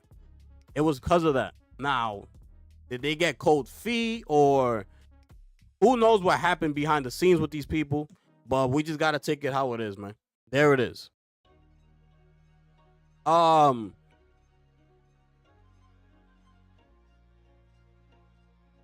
you wouldn't have? You would have had. You would have. Okay. You haven't even 100% the game yet? So there you go. You see what I'm saying? And you're right about the online, at least. I could see them. Because now that this game is so huge, it's sold this much, I could see them going, for the sequel and doing an online. But I feel like that'll be good, as long as its campaign side to it first and focus on that. Make the online just extra, like, stuff for people to, whatever. I don't care. Just make the game campaign in mind first. All right. And so we're going to keep it moving, people. We're going to keep it moving. And this is over at PlayStation Lifestyle. So,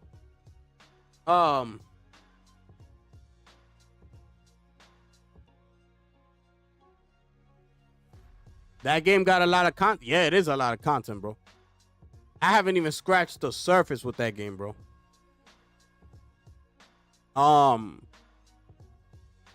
You got to be dedicated to that game, bro. You got to be locked and loaded. Like, you got to be in there. But yeah, this is over at PlayStationLifestyle.net, right? Saying that PlayStation has dedicated teams finding hidden gems like Stellar Blade, says SVP. So SIE is known for its great first-party titles. Games like Ghost of Tsushima and God of War Ragnarok are future PlayStation classics. However, as the game development time on AAA games like this continue to extend, PlayStation has partnered with other companies to bring some great titles exclusively to its console platform consistently. This is thanks to a dedicated team finding these hidden gems, according to SIE's Phil Rosenberg, Senior Vice President of Global Partner Development and Relations. So, he says, in a recent interview, Rosenberg applauds the work of SIE's Content Ventures team, which is led by Christian Svensson, along with Sean Benson. They help the company to find hidden gems that are probably off the radar, like Stellar Blade. So he quotes, "We have, for instance, in GPDR, the Content Ventures team led by Christian Svensson. There's nobody better in the world than Christian and Sean Benson at finding hidden gems and nurturing up and coming companies that are probably off the radar for most of us," claims Rosenberg. They get tons of support from third-party account management team and the partner development team, who are often the very first points of contact. This team worked with Annapurna Games very early on games like Stray, Rosenberg continues. The same approach also led our support of Genshin Impact, Black Myth Wukong, and Stellar Blade. My goodness. This strategy does seem to be working in PlayStation's favor.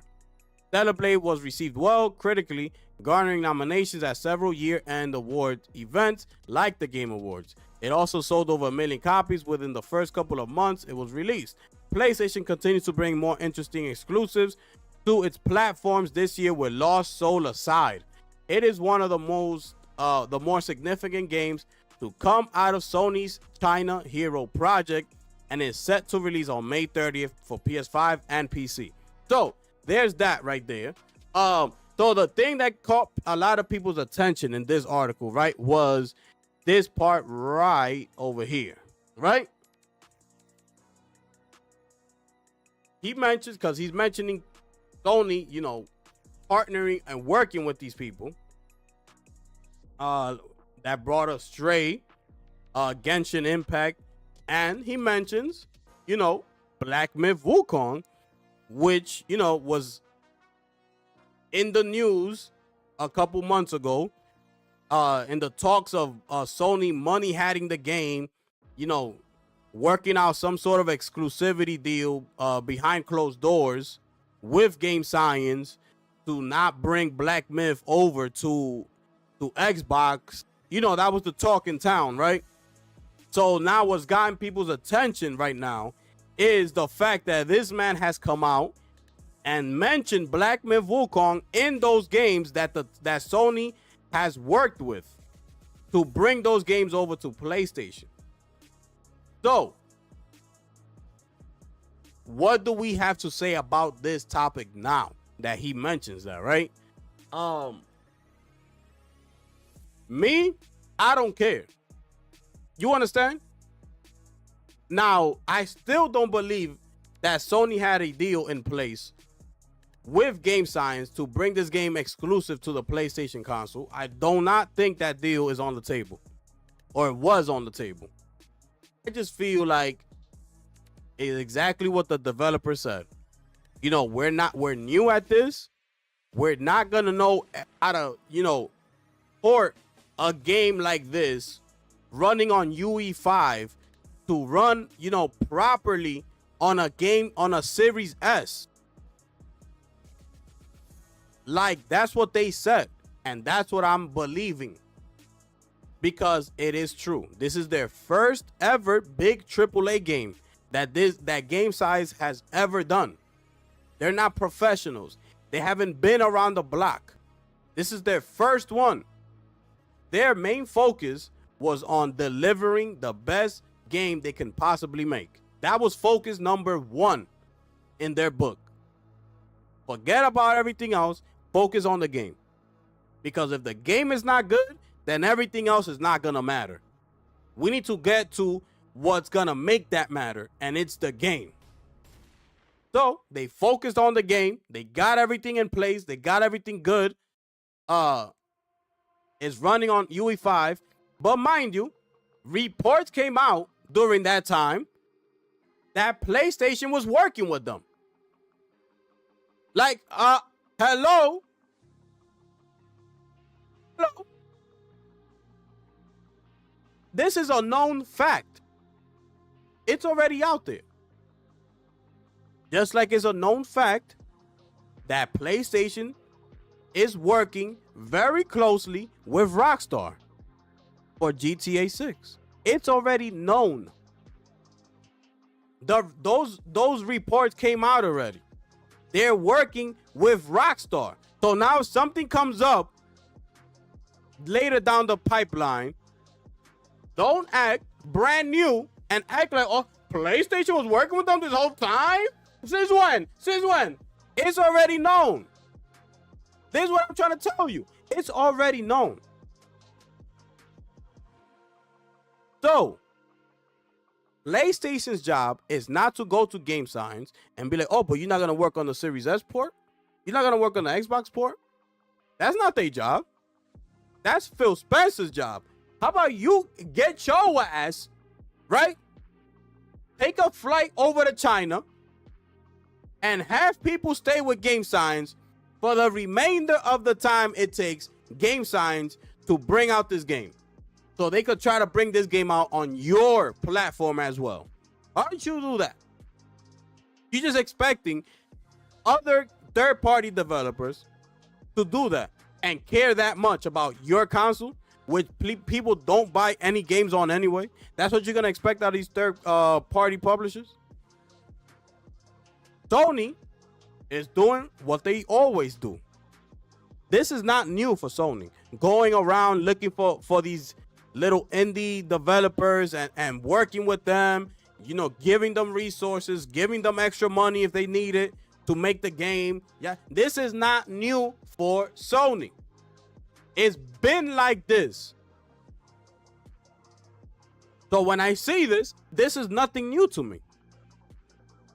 I said, oh, okay, good. No wonder we got this game running on the PlayStation. It looked horrible, but at least we got the game. And I got the game, and I loved the game. It was my game of the year last year. So, to that I say, to those people that are making noise about this already, talking about, you know, oh, they were saying, oh, we were right. So we were right. Like, they did work with them, and they did, you know, they must have gotten a deal with Game Science to money had the game and things that in the third, right? So even because remember I said this back then when that rumor came out, even if that rumor is true, so what? So what? What you want to do? Microsoft bought ABK, bro, and y'all didn't have no issues with it. Everybody was jumping, having a great time. Okay, everybody was jumping. Wait. Everybody was jumping.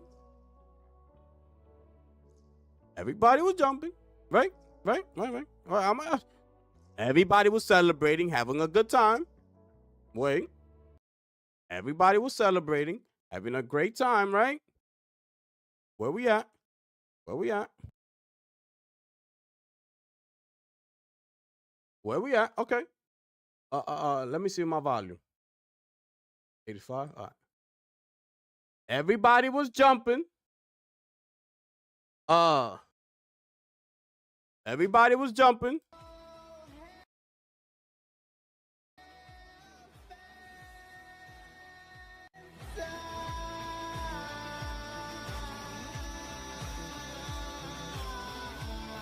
You remember this?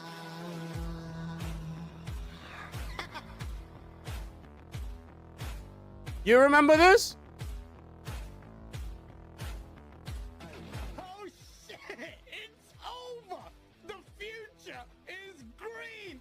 Ever since the shocking ZeniMax acquisition, people have been guessing what studio or publisher Xbox would acquire.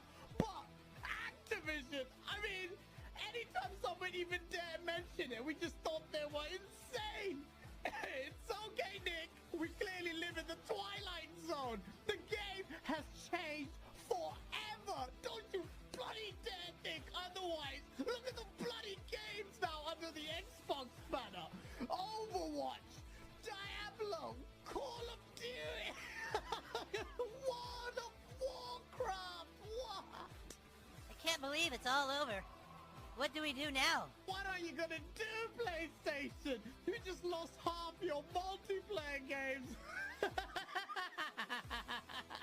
Oh, please make these games exclusive, Microsoft. Please. Oh, please make these games exclusive, Microsoft.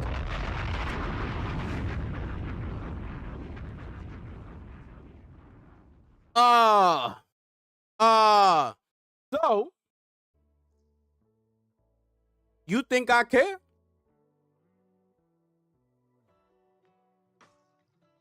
You think I care what these people think? If Sony money had it the game or whatever, exclusivity deal, yada yada, I don't give a damn. Point blank, period. Let us compete. Facts. Hello? FTC?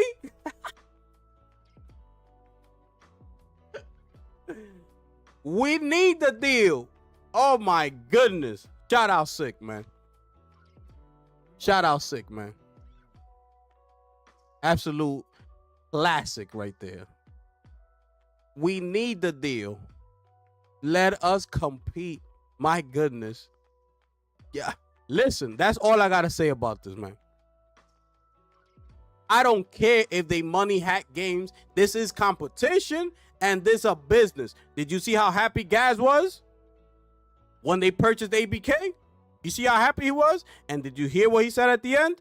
Oh, please. He said, please make these games exclusive to Xbox. He said, please, Mighty Phil. Oh, Phil. He made a song to Phil Spencer. That's how happy he was. That's all I'm going to say about that. So quick update on Ghost of Yote, excuse me.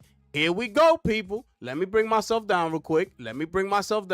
Hype level, we getting there, people. Hype level is going up little by little.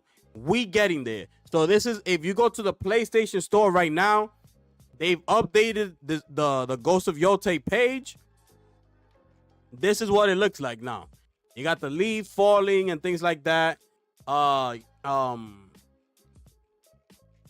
these are the different images it has, but now it has more of like of a description to it, right? So, what is Ghost of Yote, right?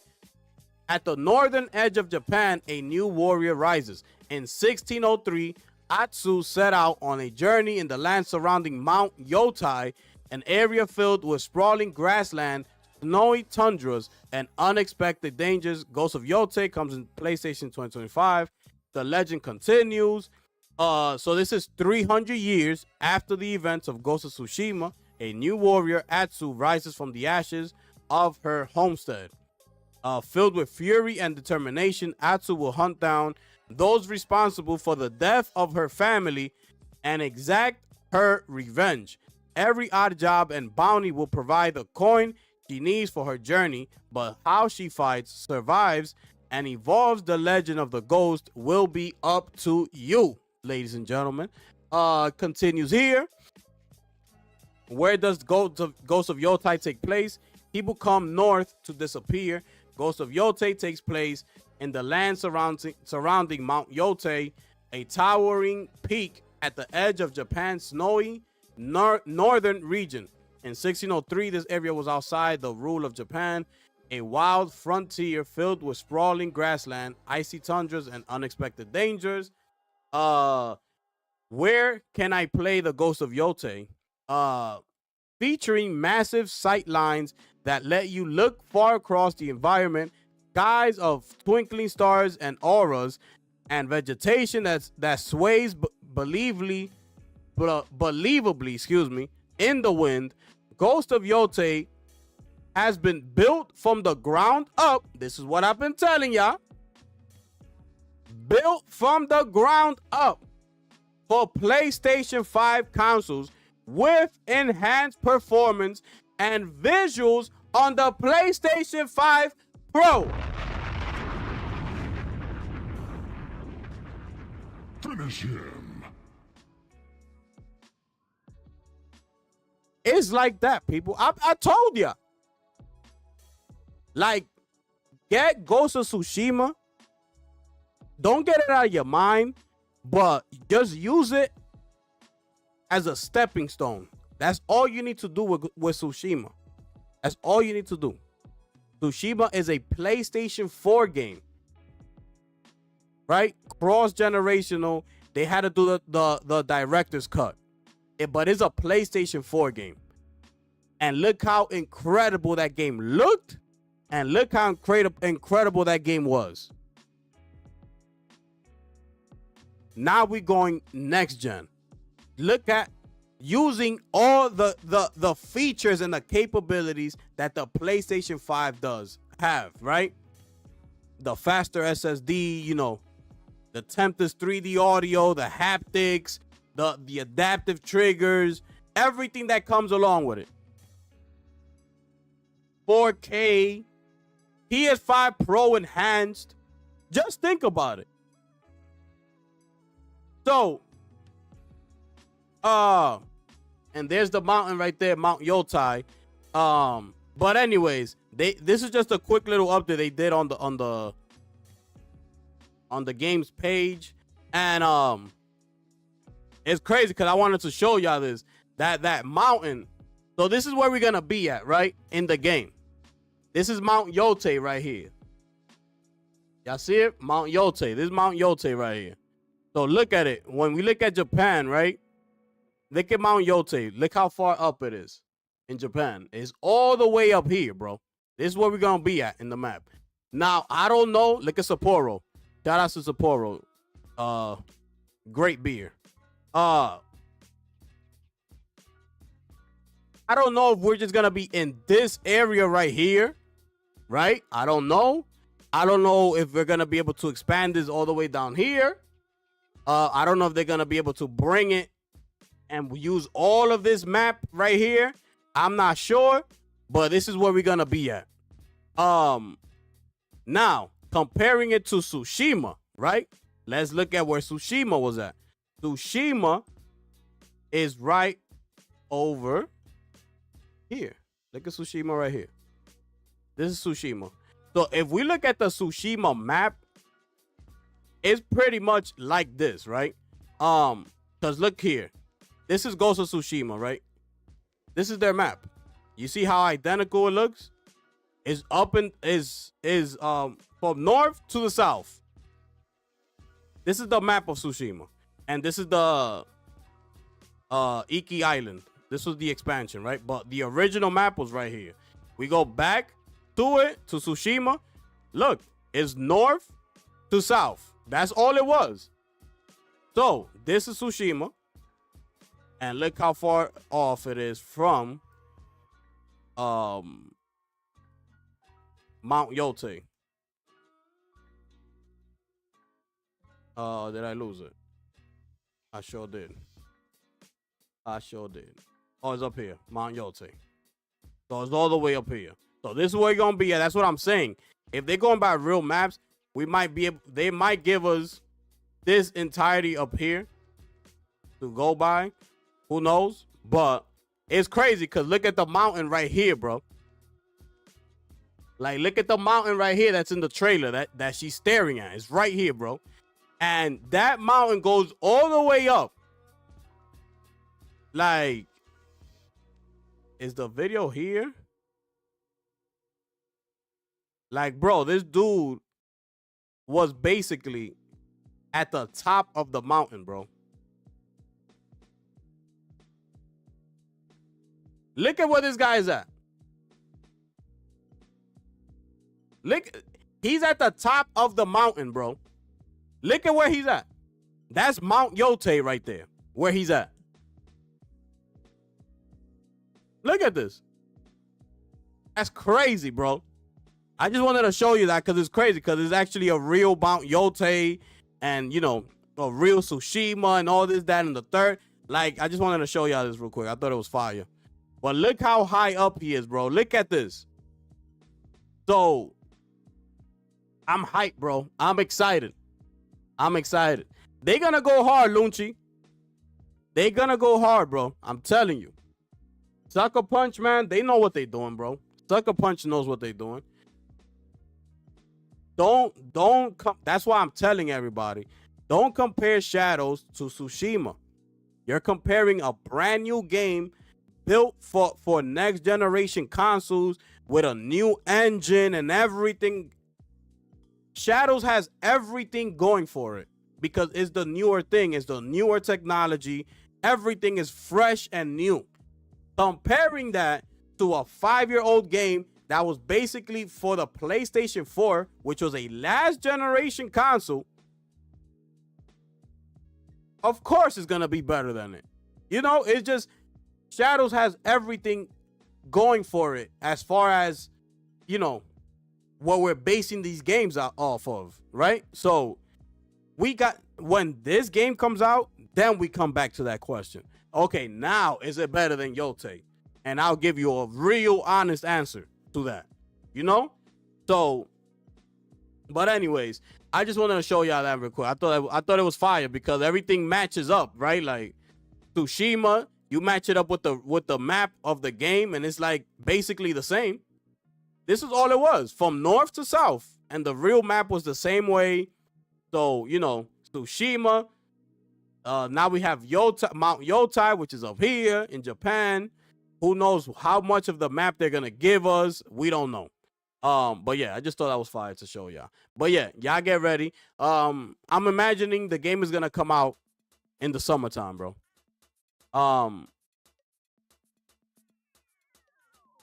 When does Death Stranding 2 come out again? I forgot. When does Death Stranding 2 come out again? Did I update that list? 6/26. Okay. Death Stranding 2 comes out June 26th. So Yotai cannot come out in June. It's either gonna come out in July or August. And if it comes out in August, it has to be early August. And I'm talking about the very first week of August. If they decide to push this game to August, it cannot be, you know, in the middle of August or, you know, close to like close to the beginning of September. Like no. You gotta go August 2nd type of deal. Like the very beginning. You cannot extend that date to go any further than that, bro. Because the type of excitement and hype that's gonna be around GTA already by that time is gonna be crazy. So that's why I'm thinking mid-July to very early August, right there. Like July 15th through August 2nd. And I'm just gonna give it one extra day, August 3rd. That's it. Do not go past that. Do not go past that. Because it's not gonna go good. By that time, we're already gonna have our second trailer for GTA. You know, people probably still gonna be playing Death Stranding 2. Like, there's so much going on. Like, bro, set it right there and keep it moving. Oh yeah, Metal Gear Solid, Snake Eater is coming out as well, August 28th. So definitely needs to be, if we're talking realistically, it gotta be in July. It gotta be in July. And you gotta give Death Stranding 2 a couple of weeks to breathe, right? You can't come out the following week off of Death Stranding. So that's why I'm saying like the middle of July. July 15, right there. 14, 15, 16, that gotta be your release date.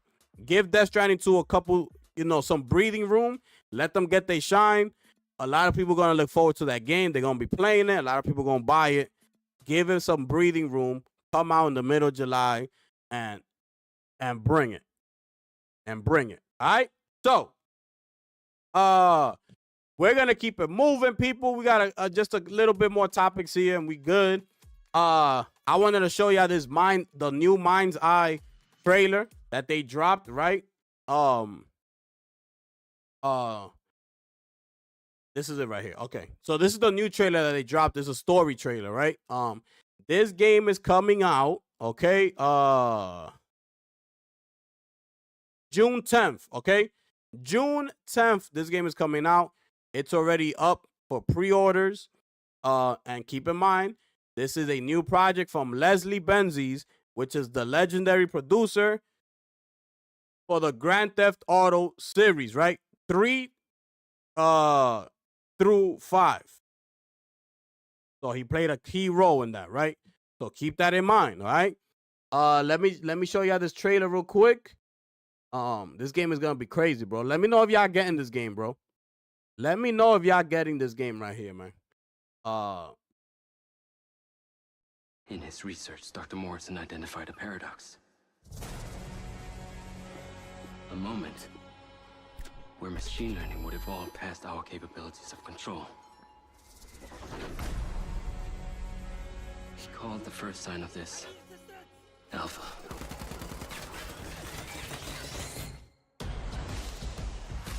Welcome to Red Rock. Man, is it always this hot? You'll get used to it.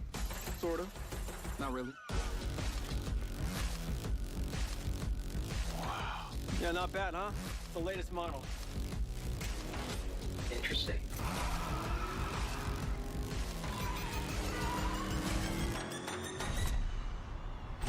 Companies like Silver Corporation, instead of being thankful, have turned their backs on the very stars and stripes that made them a success.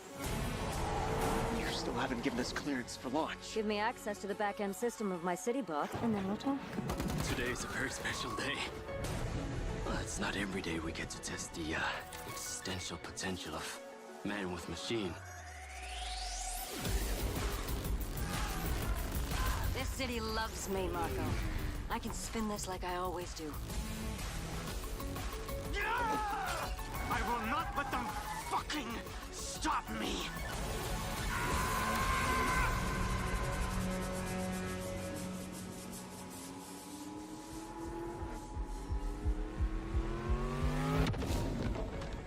Woo!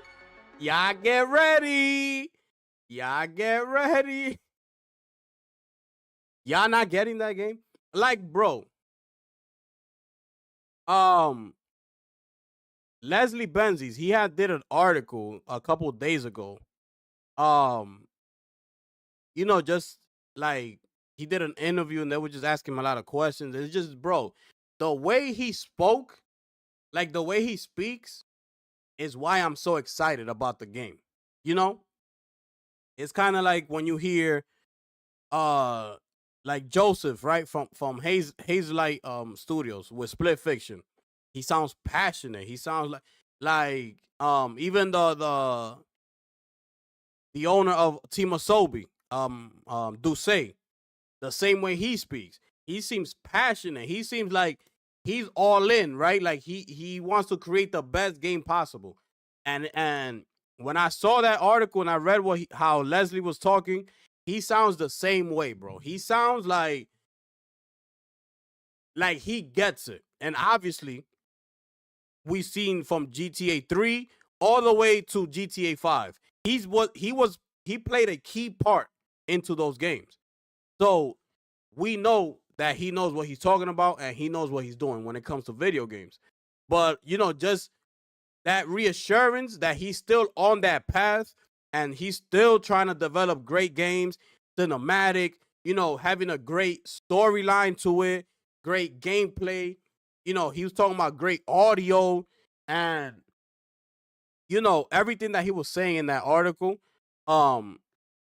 It reassured me, like, I gotta get this game, bro. Especially coming from him, like, I gotta get the game. A lot of people are a little bit concerned because we haven't seen basically like real actual gameplay yet, right? And the game is set to release in June. That's only a couple months away. So we should have seen something by now, right? So I seen a lot of people having concerns over that. And I'm good, bro. I'm good. Like, unless it's like catastrophic, right? Like the bugs and things like that. But I don't think this game is gonna come out like that. This man, he's been around. He knows what he's doing, and I'm in, man. I'm all in for that game. That game looks crazy, bro. It's not for you. It's looking like Watch Dogs. This game is gonna be different, bro. I don't think this game is gonna be nothing like Watch Dogs, bro. So, yeah, Lunchi.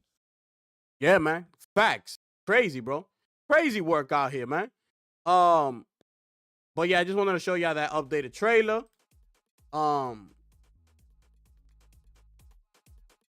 Let's keep it moving here. All right. So I did a video about this, just letting y'all know the upcoming live action Legend of Zelda game is movie, excuse me. It could be the first of a trilogy, okay? So, this is according to insider Daniel RPK. Let me big myself up. I'm so small like that, man? What's wrong with these people, man? Right here. All right. So we said here that the Legend of Zelda movie is coming out, right? They broke the news. So this is according to the industry insider Daniel RPK. Thanks VGC, who has claimed in a locked Patreon post that those cast in major roles in the upcoming movie will be signed for 3 films planned to release over 6 years. All right. According to an image shared on the newly released Nintendo Today app yesterday, the live action film will make its debut on March 26, 2027. All right.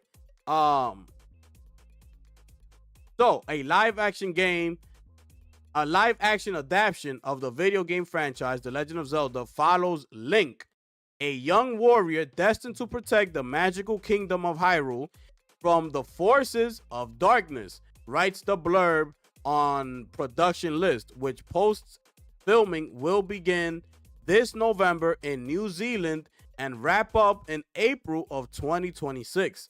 The land is under threat from Ganon, a ruthless warlord who seeks the Triforce, an ancient relic said to grant limitless power. To stop him, Link must embark on a perilous journey, battling monstrous creatures, exploring treacherous dungeons, and solving intricate puzzles to uncover sacred artifacts that can aid him in his quest. All right. So, So Nintendo's own Shigeru Miyamoto first confirmed a live-action Legend of Zelda movie back in November 2023. Miyamoto will produce the movie, which is being co-financed by Nintendo and Sony Pictures Entertainment. Sony will also handle worldwide theatrical distribution. Wes Ball is lined up to direct. Film producer Avi Arad, who previously game to film projects include last year's Borderlands adaptations and the Tom Holland fronted Uncharted, is also on board. Now, that's not good news, right? Seeing how Borderlands was a huge flop, right?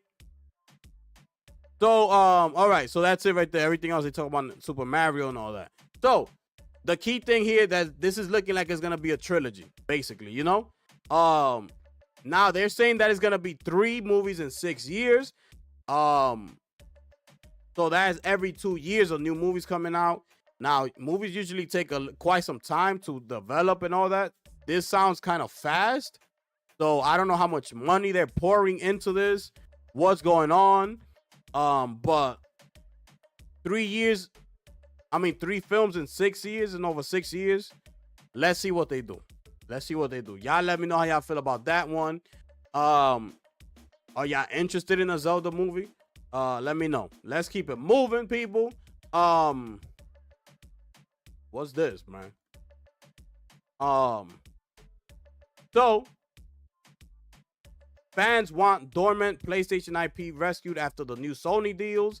You know, after the Nintendo Direct, it emerged that Sony has tasked Bandai Namco with bringing back another pair of first-party franchises, but this time to multiple platforms.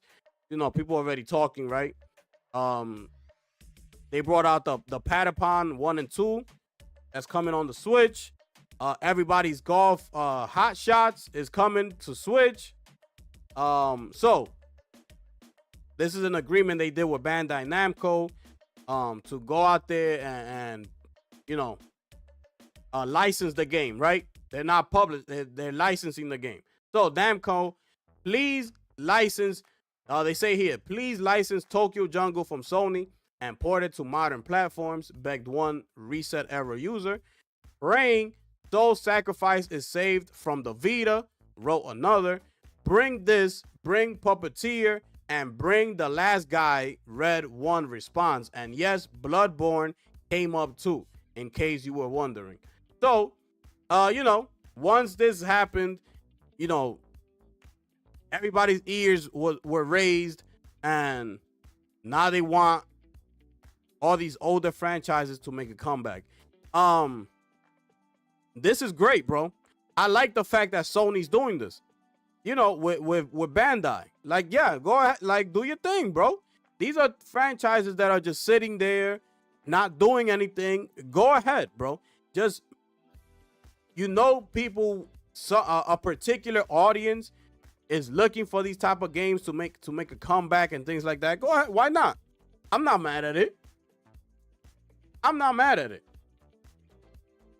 You know? Oh, yeah, Lunchi. ACS, Expedition 33, Lost Soul, Mind's Eye, Death Stranding, Metal Gear. Oh, yeah, Doom. You know, South of Midnight, if you want to throw that in there. You know, you got those Indiana Jones and Forza Horizons that are coming to PlayStation. You know, there's a lot going on, bro. There's a lot going on. And it's just like, bro, you're not going to be able to catch all these games, bro. You're going to miss out on some. Just pick them right. You know, like, make sure you pick them right, because you're going to have to miss out on some of them. So pick them right. You know? Pick them right.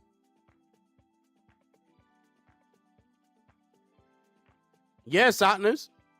You know? Yeah, man. This is great news, bro. Like, go ahead and do it, bro. That's all I got to say.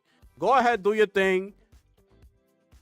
Like nobody has an issue with this. And right away, the reason I brought this up is because already you're seeing people talking about, oh, Sony's a third-party publisher. Look what they're doing. They're bringing all these games to Nintendo. Blah, blah. You already know the whole console war talk is coming back up because of that. And I'm like, just like, bro, like, yes, bro, just let it go. Forza Horizon 5 is coming to PlayStation. Let it go, bro. That's it. It's over. Gears of Starfield is gonna be announced next. So get ready for that. Indiana Jones it's been announced. But the time is finally here. It's about to be on PlayStation.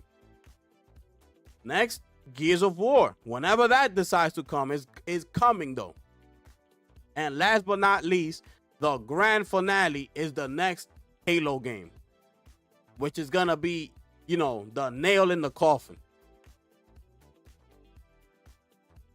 You know? But, you know, people already like taking this news and complaining about it. That's what people doing.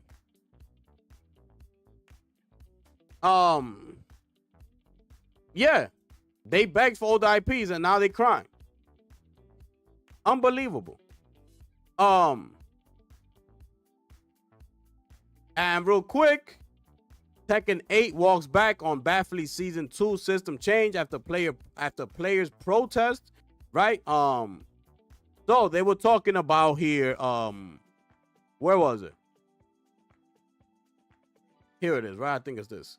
So there was an outrage earlier this week when it was revealed that breaking throws in Season 2, an age-old Tekken mechanic, would result in a small amount of chip damage being dealt to the defensive player.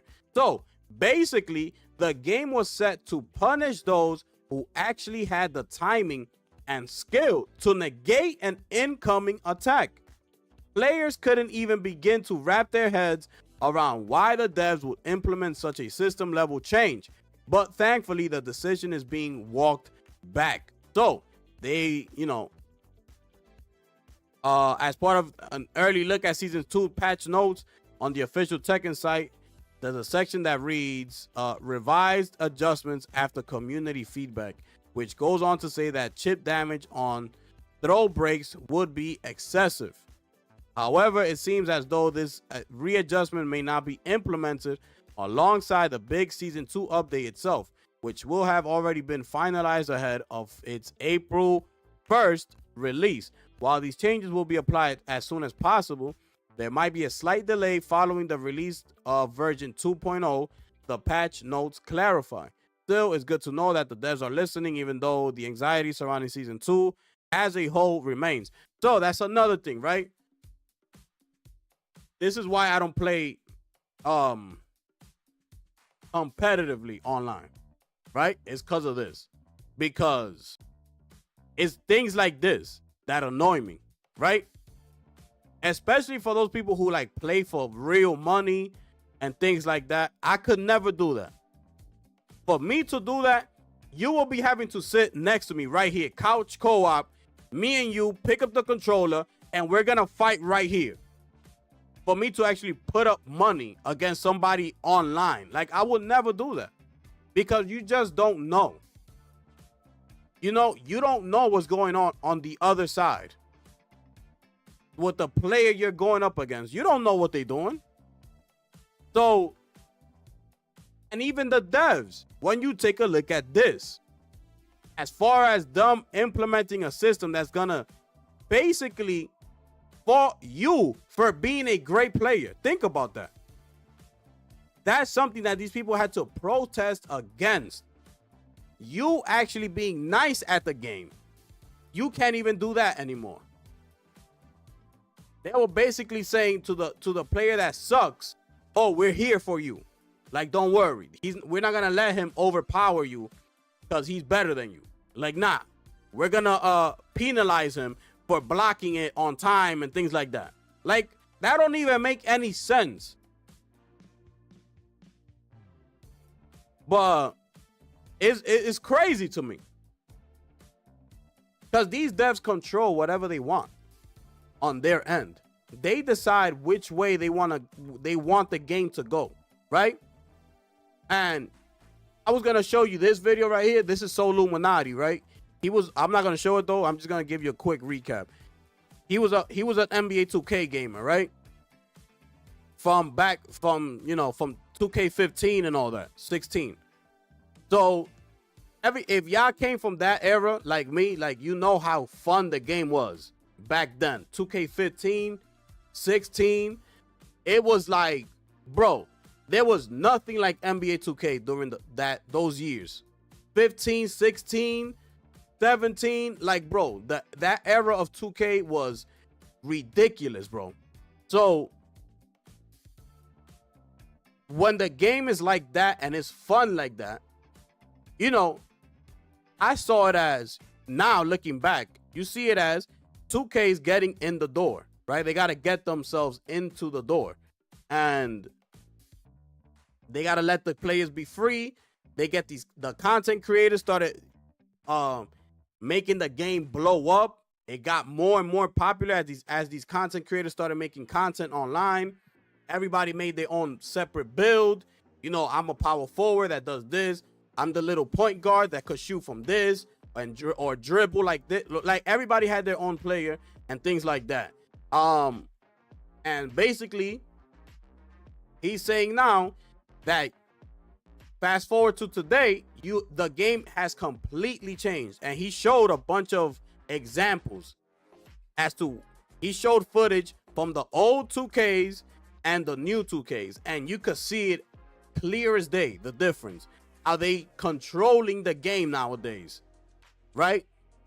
Talking about the city, that the city's there for no reason, just for them to make money out of it. And he says it. He's like, yo, I get it. I understand.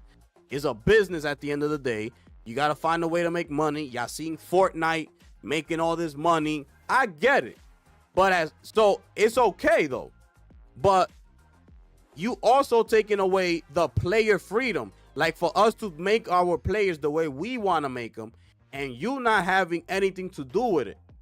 Because what they're doing now is, you see how they have different seasons, right? Just like Tekken, right? This is Tekken Season 2, right? Everything has seasons now. Like Fortnite, Warzone, Season 3 is coming out. So what 2K does is every season, they nerf your build. Let's say you made the perfect build that you wanted to make. You know, you have a good jump shot. You could dribble a little bit. You could go into the hole, whatever. Next season comes. The devs already messed up your build. Now, the things that you used to do in the second season, coming into the third season, your players no longer doing it. You're missing now. You're not able to hit those mid jump shots no more because it's buffed. I mean, it's nerfed, right? So what happens now? Now you got to go back into the lab, create a brand new player, which means what? You got to spend more money on the game now, because now you're not going to grind from level 60 up to 98 or whatever just without spending no money, because that's going to take too much of your time that we don't have to do. So they know what's the next option. Give a little $20 here, give another little $20 there. You keep on boosting your player up, give a little another 20 here. That's how they're making their money. Now you finish that build. To wrap it up, you finish that build. Now you got that new build up to 95. You now, doing your thing out there. Like, oh, here comes the next season. The same thing happens. Season 4, your player gets nerfed. Those little dribble moves that you were able to do, now they nerfed it. Now your player's not able to do it anymore. And think about it. You don't know. I'm just letting you know the inside scoop. As the regular gamer, you don't know this is happening. You're just all of a sudden missing, and you're like, what's up? I'm missing, damn. So you're going to get frustrated, and you're going to go back and create a new player. Or you're going to go to YouTube. Oh, what's the best build for Season 4?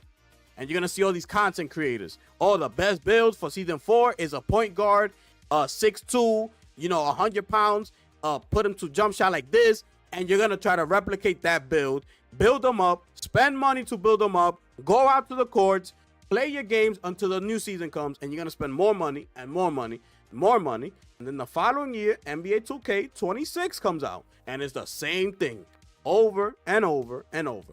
And that's how you get the job done as far as 2K and all that. So that's basically what he's saying. He's moved on, he said, to like me. Remember, I keep telling y'all, I came from that era. I came from, all I was playing was Call of Duty and NBA 2K, back and forth. And him, just like me, he said it in the video, I've moved on. Now he's playing more story-driven campaign games, games that he never thought he was going to be playing. And he said that he's enjoying them now. He's playing more campaign-driven AAA games, taking his time, doing his thing. He's past this whole 2K thing. He's done. So, I just wanted to bring that to your attention. And last but not least, this is Phil Rosenberg, the SVP that we were speaking on earlier, right? I just wanted to show you what he said about Nishino.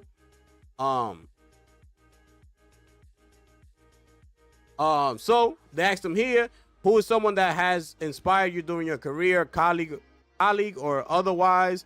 What really unlocked my passion for this role and the development of the global partner and developer relations team was the support of Andy House. Andy was our CEO and also led third-party relations, which he ultimately handed over to me. When Andy left the company, John Codera came in and he taught me a kinder, quiet, very calm way to support the teams who we knew we had to have support from to be successful. This was John's very nice way of helping me to understand that with my big personality, sometimes less is more. I'll always remember his steady hand with us as we were bringing more scale to the company with PlayStation 4. I've also considered Hideaki Nishino a good friend of mine for most of my years as a leader at Sony Interactive Entertainment. It's really incredible to see him progress to become our leader, and I think that he's going to be an amazing CEO. He is passionate about our product, growth, and innovation. I think Nishino era is going to be really special. And that's it right there, ladies and gentlemen. Y'all let me know how y'all feel about everything, man. What's going on? Those are the topics I have for today's video, ladies and gentlemen. Salute to my brother Phil Bosch, ladies and gentlemen, stepping up in the building. What's good, my brother? But yeah, that's it for all the major topics of the show, people. The floor is yours. This is when we chat with the people, with y'all, in the chat.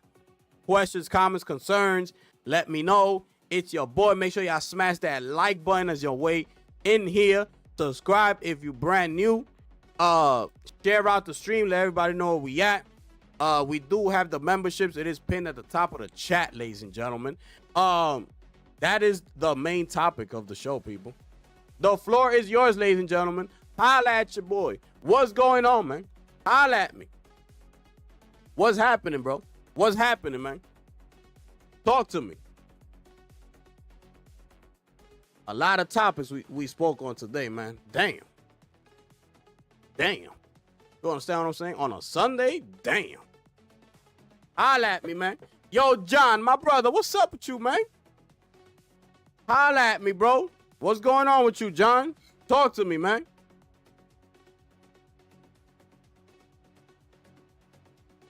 Talk to me, my brother. How you feeling, bro? You feeling better? My brother Michael West. Great to be back, Gifted. Facts. We back, ladies and gentlemen. I got to tell you, man. I almost didn't. I almost didn't come back, bro. I was gonna keep doing more gameplay of new games and things like that. Honestly. But you know, we here. I did enjoy just vibing, bro, and playing. I did enjoy it. Next game we gonna be doing is The Last of Us Part 2 Remastered, being released on PC. That's on April 3rd. We're gonna do that. We're gonna stream that here, and because I know, you know, most people already played the game, so there's not gonna be no spoilers. So hopefully we get a lot of people in here while we do the live gameplay and get everybody ready for the official season 2 of The Last of Us on HBO Max, getting set to release, ladies and gentlemen. We're gonna do that for PlayStation, man, because PlayStation has been so legendary, you know, so exclusive, you know, so innovative. I mean, my goodness. I mean, could these people do any more than what they've done? I mean, my goodness. It's only right, you know what I'm saying, that we do that for this incredible company that we have over here, ladies and gentlemen. It's only right. You understand? So we're gonna do that next. Shout outs to everybody up in the building, ladies and gentlemen. My goodness. Yo, go ahead, Lunchi. Go ahead, my brother. Let me know. My brother Themba's in the building, people. What's good, bro? I'm playing AC Shadows right now. 80 hours in. Damn. Damn. 80 hours? Gee. Yeah, we finished the campaign here on the channel, bro. We had a whole live gameplay showcase here, man. We wrapped it up. It was an amazing game, bro. I'm trying to do a review on it. Of course, it's gonna be a little bootleg review because I don't have no B-roll. I don't know how to do none of that. It'll probably just be me talking. It was a very good game. Very good game. Yo, Phil, you keeping a close eye on Ghost? Why? Why? It's the only question mark in the year? Why? Let me know. Let me know, Phil. Why you feel like that? Let's get back to business. Yes, sir, John. I appreciate you pulling up, my brother. Thank you for being here, bro. And I'm glad that everything is good with you now, bro. That's what's up. That's all that matters, my brother. They better not mess up my favorite WB franchise, Harry Potter. Hopefully they don't, bro. But I don't think they are, because you got to think they're only focusing on certain franchises within WB. And they only name like 4 of them. So that's their main focus. And Harry Potter was one of them. Harry Potter, I think it was Batman, the Batman games was another one. And I forgot the other 2. But yeah, they shouldn't mess it up, bro. They shouldn't mess it up. It's so, you know, it's right there on the platter. I don't know how they could mess that up. I don't know, bro. It still is amazing. I might platinum it. Damn. Yeah, it's fire, bro. That game is fire, bro. That game is fire, bro. I'm not gonna lie. I'm not gonna lie. The game, I'm still playing it. I'm still playing it, just not on the channel. You know, I played a lot of it yesterday. Right now, I'm just trying to upgrade to the mastery level 6, because I'm only at 5. So I need to complete 3. I believe it's 3 more. Yeah, 3 more of those side missions, and I'll be able to rank up to master level 6 and unlock those and fill those in, and that should be it for that. And then if I'm just gonna continue on to do those little side missions and things like that, like clear out those what you call it, those little what you call it, those little villages and stuff. Yeah, Michael, the voice actor's gone, bro.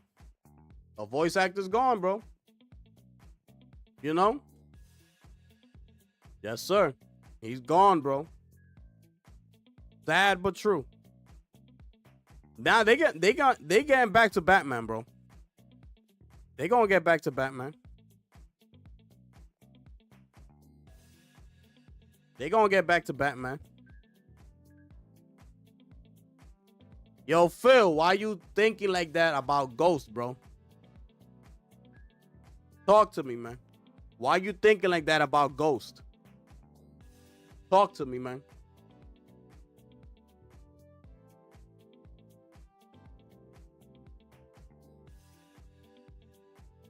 You are 6 now? That's where I'm trying to get to. I'm trying to get to mastery level 6. And after that, I'm just going to be chilling, vibing out, just playing the game. You know, and that's that. But I had an amazing time with that game, bro. Incredible. The visuals of that game, that new engine, incredible. Unbelievable, bro. They did really good with that new engine. They did really good. But hopefully I get to do a review on it and put it out and put out my review. It's not perfect. You know, the game was not perfect.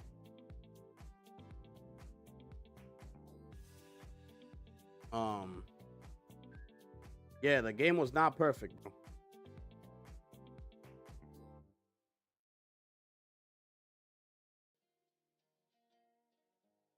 Why coming out like that? Are y'all playing First Berserker or not? Y'all not playing that?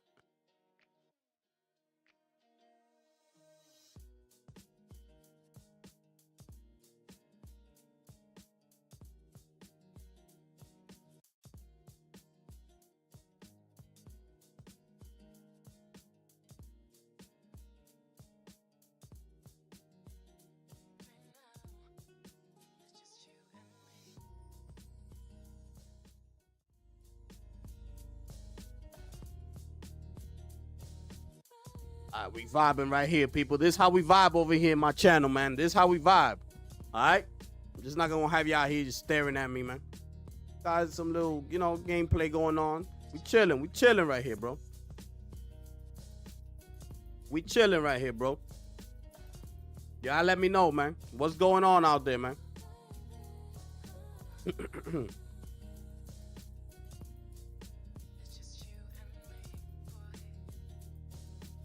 Y'all let me know, man.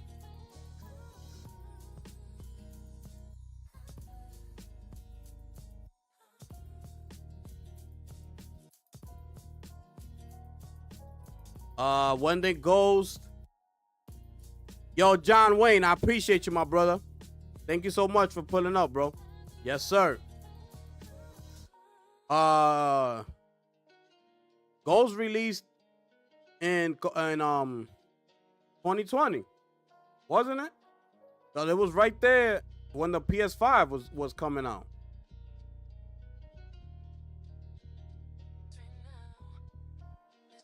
We looked it up before, Michael. Remember? It was in July. It was in July. Remember, we looked it up here on the channel a couple weeks ago. And we said it was July 2020. I think it was. You gotta replay the game on the Pro. To be honest, I'm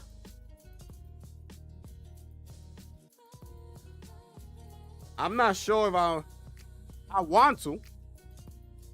But, you know, that's a game I got to spend money on, you know, and then I got all these other games coming out, you know.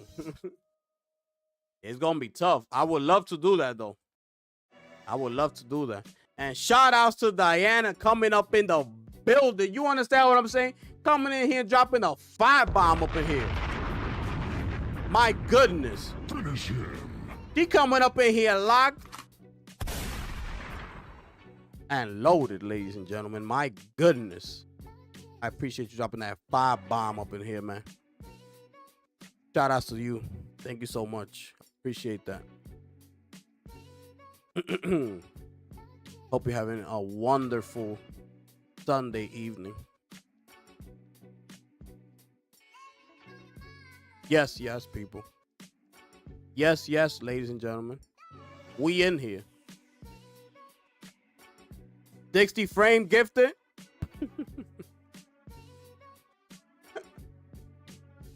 Yo, Michael's crazy, bro.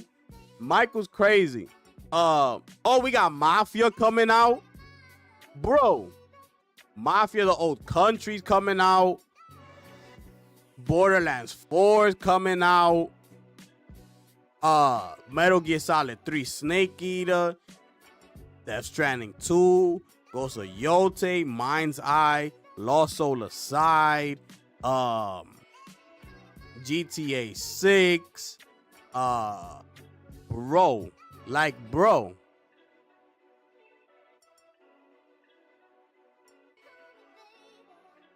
crazy work.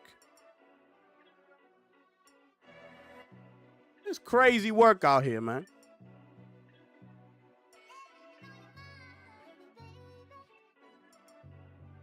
Crazy work out here, man, happening.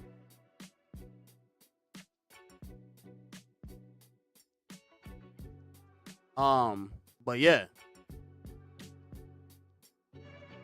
Marvel 1943. We don't know if this game's coming out this year. You know? And there's a whole bunch of unannounced games that we don't even know about yet. It's a lot, bro. There's a lot going on out here. There's a lot going on out here.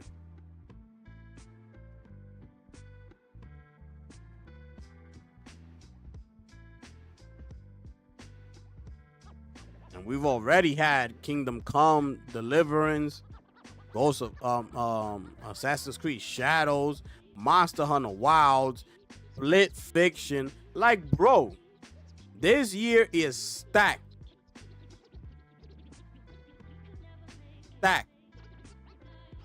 But one of my main things about AC Shadows, did y'all play the first Berserker? Or y'all not getting that? Yeah, Hydra's gonna be crazy, bro. Hydra's gonna be crazy. One of the things I couldn't stand about AC Shadows were the animations. That's one. Oh, this game, ain't this game coming out this year? Hell is Us? We forgot about this game. I believe it's coming out this year, if I'm not mistaken. It was the animation. Sorry about that. It was the animations in Assassin's Creed Shadows. It was annoying, bro. I gotta be honest. It was annoying. How it wasn't as responsive as I wanted it to be because everything is an animation.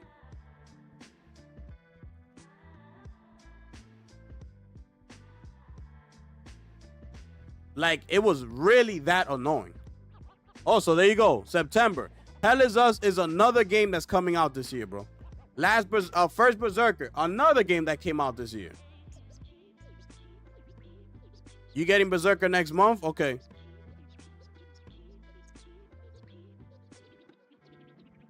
Yeah, I want First Berserker for PS Plus too. Here's Ghost of Yote, people. Come on, look at that, bro. Look at that. Woo-wee. PS5 Pro in hands, baby.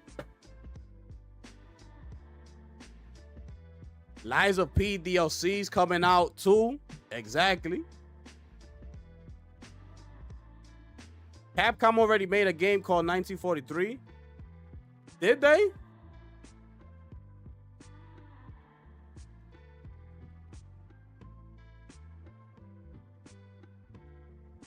Crimson Desert is supposed to be coming out this year too, no?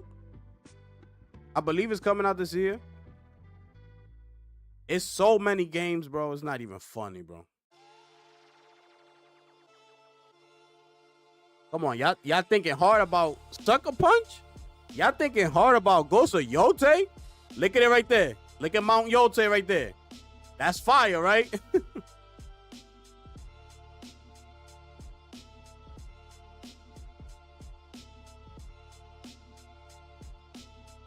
You're gonna have dual katanas. It's gonna be crazy, bro. New gameplay mechanics is said.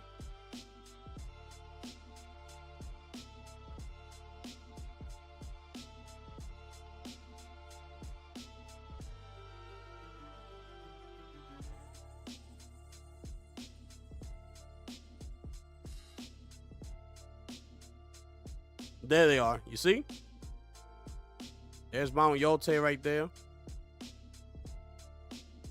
So, it's going to be crazy, bro.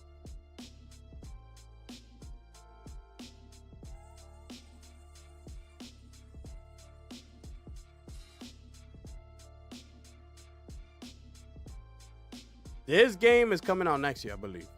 But yeah. Yeah, I'm not getting First Berserker, man. No, I'm not getting that game, bro. That's one of the games that I'm gonna have to pass on.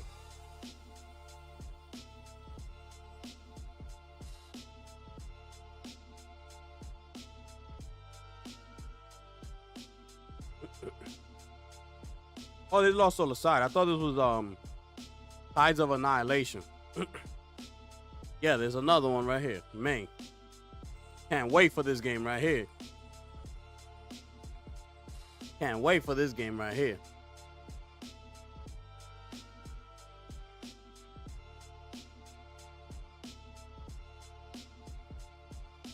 I do hope that Sony does a showcase this year, though.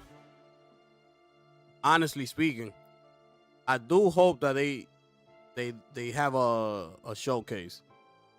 I understand that they're having another. It's rumored. Well, the developers of Borderlands 4 pretty much said it in the last State of Play that they were gonna have another State of Play in April, I believe it was, next month. But I still hope that they give us a showcase, whether it be in May or in June. They need to do a showcase now. Now it's time for a showcase. Because now it's just too many games. Everything is all over the place. It's like, give us the showcase. It's time. It's time. This is another one right here. Expedition 33.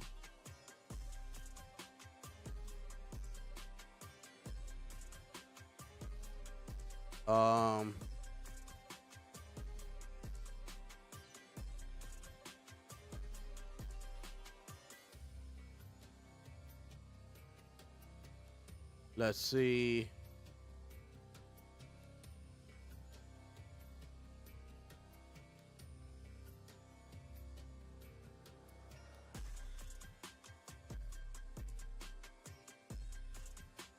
Yeah, Starfield is going to be announced pretty soon. Starfield will be announced pretty soon for the PlayStation.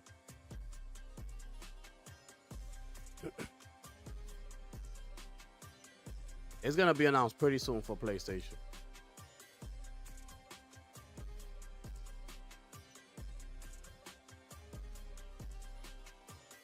It's a lot of games.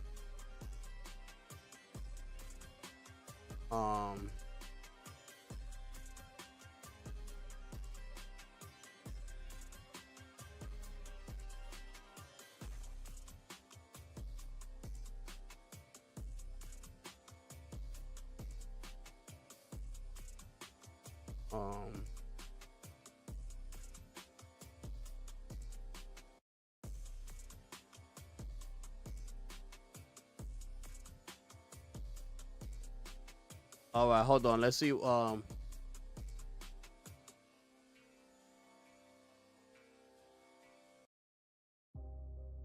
Let's hear what these people got to say real quick. Wait.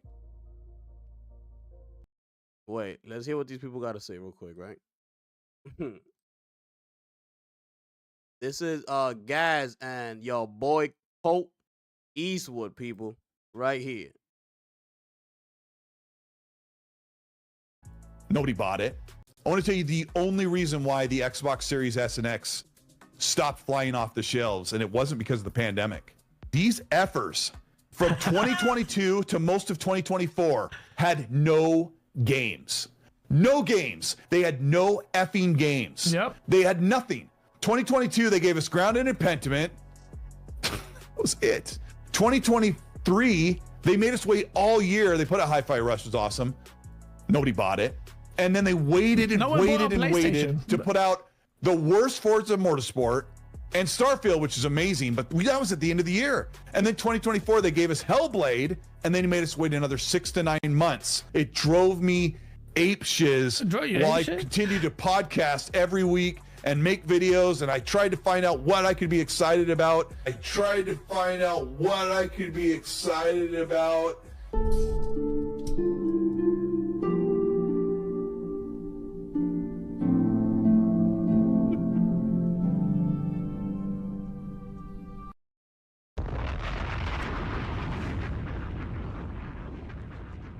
Finish him.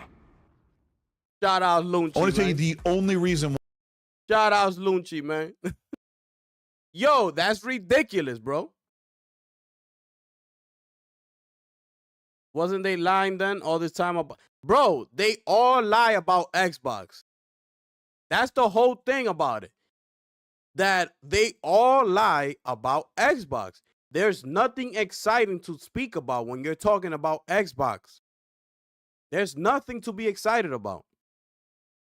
So that's how you could tell who's, actually speaking, their truth, as opposed to when you're looking at Xbox content creators. Because you can tell. I don't know if most of y'all can't tell. Like, I could tell right away that they don't like what they do. Why? Because they got to sit there every day. Some of them do podcasts every week. So they got to sit there every week and try to come up, just exactly what Cole Eastwood just said. Try to come up with things for him to get excited about. So they got to try to come up with different ideas, how they could flip a certain article that they might have read and try to flip it to Microsoft advantage and be happy about purchasing like ABK and be happy about. That's all they do all the time. Is how can I picture you having a job that you consistently have to do, try to flip something so it can sound good. And you're not being able to just actually read the article and just say how you feel. And that's that. And just keep going. So you have to put in extra work because you got to find a way around that article. Let me see. It says here they sold 27 million. But let me try to flip that 27 million. Let me see why. Let me see what other things came into play. Let me see this, then. That's what they got to do. Like, continuously try to, bring up false narratives. Everything centered around Xbox is basically everything. Defend the X. Defend the X by any means necessary. That's all it is.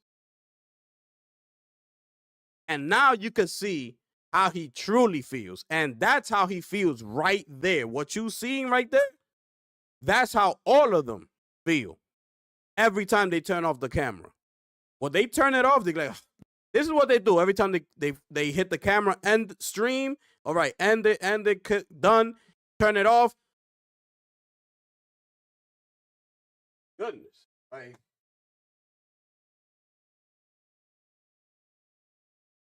Like, they probably be there cursing out of this shit, man. These people, they never give me something good to talk about. Like, people, I don't know they probably got one of these at home. They probably grab their PlayStation cup, be like, my goodness, Sony, thank you so much. Bro, this is how these people be. It's like that. So, and what that other Boomstick looks like he actually enjoys it. Boomstick is so wired. Boomstick is so far gone. This man is gone. Okay? And there's nobody and there's nothing that anybody can do to take him out of that. Like, I'm telling you, like, executives from PlayStation would have to be knocking on Boomstick's door and tell him, yo, come to PlayStation. Like, we're here. Like, he will have to open the door and see, like, Herman Holst and Nishino. Like, what? You guys want me? Okay, I'm in. That is the only way Boomstick will leave Team Green. This man is so far gone, it's not even funny. And he just looks wired differently from the rest of them because the things that man says, you can tell how far gone he is. He's delusional. So, let me see the other one. Let's see what these people say here. When you release late ports. Well, I mean, that's also kind of what happens when you release late ports to something. It's like the ports that come out at really later, they don't sell as well, which is why I think they'll move in towards day one stuff for a lot of things like Doom or Outer Worlds 2 and potentially beyond that. Because usually if you wait a year or 2 years, and in some cases like Sea of Thieves is what?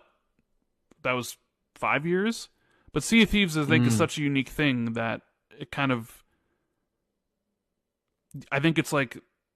What's the saying? It's the exception that proves the rule, really. Because you look at like something like Hi-Fi Rush, and I feel like if Hi-Fi Rush was there day one, it would have done exceedingly better than the 100,000 copies it supposedly sold here a year later. Yeah. No, I get that. You know, Pentiment, I think, like I always said to you, like, is it even worth porting Pentiment to these systems? Like, nobody bought it before. Like, why would? And that we've had the discussion about Hellblade 2, because Hellblade 2, it didn't really seem really made a splash, and nobody really cared about it when it came out. So it's like, is it even worth the you know, the time and energy and resources you would have to do to make the port, to port it to this other system where, you know, it's not, I don't think it's going to do well.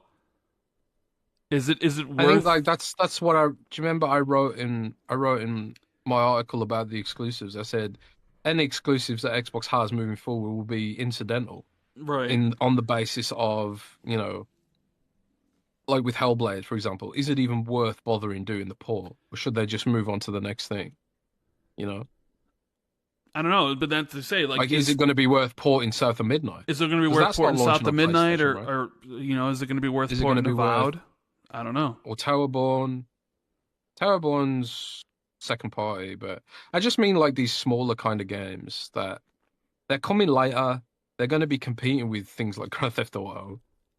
Do you just not just keep them as Game Pass exclusive? Do these people not understand that Phil Spencer said there are no red lines? Are you not understanding what he meant by that? Did you not understand when Phil Spencer went biblical on your ass and told everybody, in case you don't understand, we don't have any games within our library that say thou shalt not. Yo, he went biblical on you. Like, Phil Spencer went hard, and y'all still don't get it. But you know what the thing is? These are the type of conversations that these people need to be having to keep their podcast alive. These are the type of conversations. Because it don't matter. Is it really worth it? It's not going to do any numbers. It don't matter. It doesn't matter. It's going anyway. It's going to come regardless. Shout out to my brother Michael West dropping a 2 bomb up in here. Appreciate you, my brother. Imagine if Kenna was on Xbox first. It would be just like what you call that? Like Ori. It's gonna be just like that.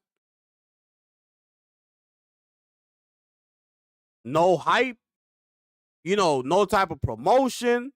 No no one will be talking about it. It'll come and it'll go. Just like that. That's why the developer of Ori was he said what he said. He's like, he don't see the point and being exclusive, this, that, and the third. He don't like that idea. And that's when I told you. I said he's only talking like that because he got in bed with the wrong person. He got in bed with Phil Spencer and Xbox. And I told you, I bet you he wouldn't be talking like that if he would have made an exclusivity deal with PlayStation. We would have been all over those Ori games if they was on PlayStation rather than Xbox. And he would not be talking like that. We would have been all over them games, bro. But yeah, Kenna will be exactly, Satnus. It would be DOA. Exactly that. These are the type of conversations these people have to continue doing just to keep afloat, just to keep their podcast going, because they have nothing else to talk about. It's over. The console war is done. So it's just that people do not want to let go of it. That's the whole thing about it. They're so they're like, no, they do not want to let go. So disgusting, bro. Disgusting. And did you see the damn game that's playing in the background? This is Atomfall. It's another game that's DOA. The game came, remember when it was shown, it was a game that a lot of people, spoke about and was looking forward to it, things like that. Where is this game at? Where is it? Who's talking about it? Who's playing it? Why aren't we seeing it? It's on Game Pass. This is one of the major titles also that was coming to Game Pass. Atomfall is this one, right? Where it at? I don't see nobody else hyping it up. Where the Xbox at? Game Pass. We got Atomfall. We having a great time over here. I don't see none of that happening. I don't see it. And the same thing's gonna happen. They're gonna try to hype up South of Midnight a little bit, but the same thing is gonna happen. We already seen footage of South of Midnight. It looks like it's gonna be dropping frames. It looks like a mediocre game. That's all it looks like. A mediocre game that if you got nothing else to play, go ahead, have yourself. Go see if you like it. It's on Game Pass. It's free. It's like that. That's all it is. It's one of those games. You don't got nothing to play? Go try it. It's free. It's there on Game Pass. You pay for Game Pass. Go try it. That's it. That's all it's about. Absolutely disgusting. This is the type of level of games that these people expect, time and time again. And you want me to pay $240 a year for games that you're giving me that basically are they're nothing, bro. Like, bro, they're nothing. You're not going to miss out. The whole thing is you're not missing anything if you don't play those games. If you're feeling like that, then that means those games are not worth it. They're not worth the money. If that's how you coming out of there. Like, you think I felt some type of way that I missed, the release of Hellblade 2 or Stalker 2 or Indiana Jones or Avowed? I don't care. Or South of Midnight, Atomfall. I don't feel no type of way. But who's going to feel some type of way? When Death Stranding 2 comes out, when Wolverine comes out, when Intergalactic comes out, when Saros comes out, when Lost Soul Aside comes out, when Phantom Blade Zero comes out, who's gonna feel? When Fair Games come out, when Marathon, they might get Marathon. I'm not sure about Fair Games, but those are multiplayer games. The single player games, you know who's gonna feel some type of way about that? Those Xbox players. That's why. You see the difference? We talking about a huge difference from game titles coming out. So which ones would you rather miss out on? Those Xbox ones or those PlayStation ones I just mentioned?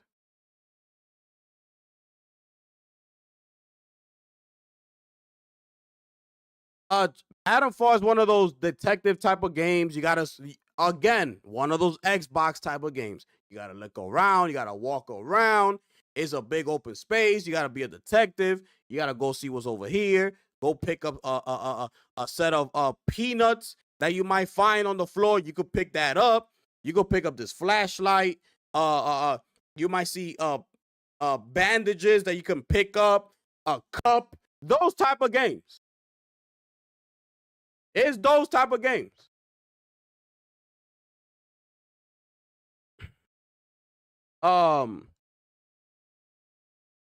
Avowed came and went. Exactly. Let me see, Lunchi. Hold up. Exactly. Unbelievable, bro. Oh, what's this guy here? Let's see. Like, we don't even know if Steam's actually going to end up on Xbox, because this all started, and it wasn't because of the UI slip-up, Jez. The whole reason this whole thing started was because Phil talked about it. Mm-hmm. Phil mentioned the idea of other storefronts on an Xbox device, and he specifically mentioned Epic and itch.io, and he never mentioned Steam. And this, so like, that got people, and I forget, maybe this was sometime, I think this was sometime last year, I think after the time they did the podcast where they said only 4 games.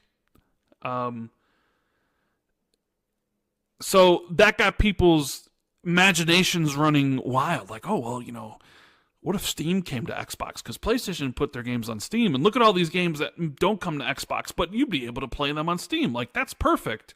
So people in their minds have already accepted this as, like, gonna happen. And I just kind of find it funny that we've moved past, like, everybody seems to just be like, yep, it's 100% happening, and we've moved on to the next part. So, like, so, you know, what's funny is that, what if it doesn't happen?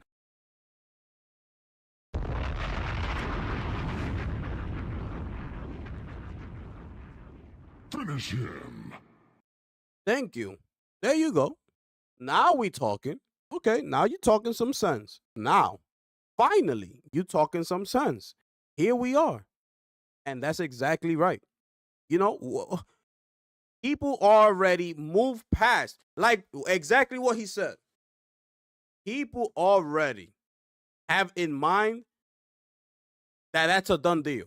That's it. That's how much the rumor has been going around, and that's how much these people have been talking about that since the beginning of that rumor. That's how much it's been around the block already. Steam and Xbox, you know, Steam being on the next Xbox. That's all you heard. So now what happens? They're drilling that into everybody's mind. Steam, Xbox. That's all you're thinking now. Partnering up, Steam, Xbox. PlayStation games on Steam, Xbox. Like, that's all people are thinking now. Because they've all spoken about it. They're all doing it. And not just once. They're talking about it time and time again. Over and over to drill it into your mind. And this is happening. So now it's pretty much become the normal. And now people are starting to actually think that this is actually legit. Like, yo, this is actually happening. Steam is going to be on the next Xbox. And therefore, PlayStation games are on Steam. So it's over. Like, this is the reality right now, how people are thinking. And it's ridiculous, bro. And this is like he said. Okay, what if it doesn't happen? Now what? What if something falls apart, the deal doesn't go through, or whatever, yada, yada, yada? What happens then? Like, what now? So what with this next Xbox? What is it? What is it going to be? What is it going to do? For what? Why are you bringing out the next Xbox? For what? What's gonna be so different now that from the previous generation? It's gonna be the same thing. You're still porting your games over to PlayStation. Why even bother to come out with a new console if it doesn't have Steam integrated into it? What was gonna be the purpose of it? And then you go, and if Steam is part of the next console or whatever it is, how is it gonna benefit you? I don't understand how Steam being integrated into the next Xbox helps Xbox or helps Microsoft. I'm having a difficult time understanding that. How is that going to benefit you? All you're doing is promoting Steam. That's all you're doing. People are going to be all up in the Steam store instead of the Microsoft store. And you don't want that. You want people in the Microsoft store. So why even bother? What is the whole point of it? That's why I'm so confused. That's why I don't like talking about the next Xbox, because we don't know what it is. We don't even know if it's true or not. Well, we do know because they finally just passed the early pitching stages for this next console to start production, by the way, which we broke here. They just got past those early stages. So that last year event that he's talking about here with Sarah Bond talking about the next hardware, blah, blah, blah, that was all a lie. Because they were still in the early process of pitching the idea to Satya, meaning that we were never going to actually see hardware in the holiday of 2024, which means that Sarah Bond was lying in the same damn interview that Phil Spencer was lying when he said, just for games, just for games, just for games, just for games. I don't want nobody thinking that because we got 4 games over there, don't start getting any ideas. They lied in the same interview, both of them.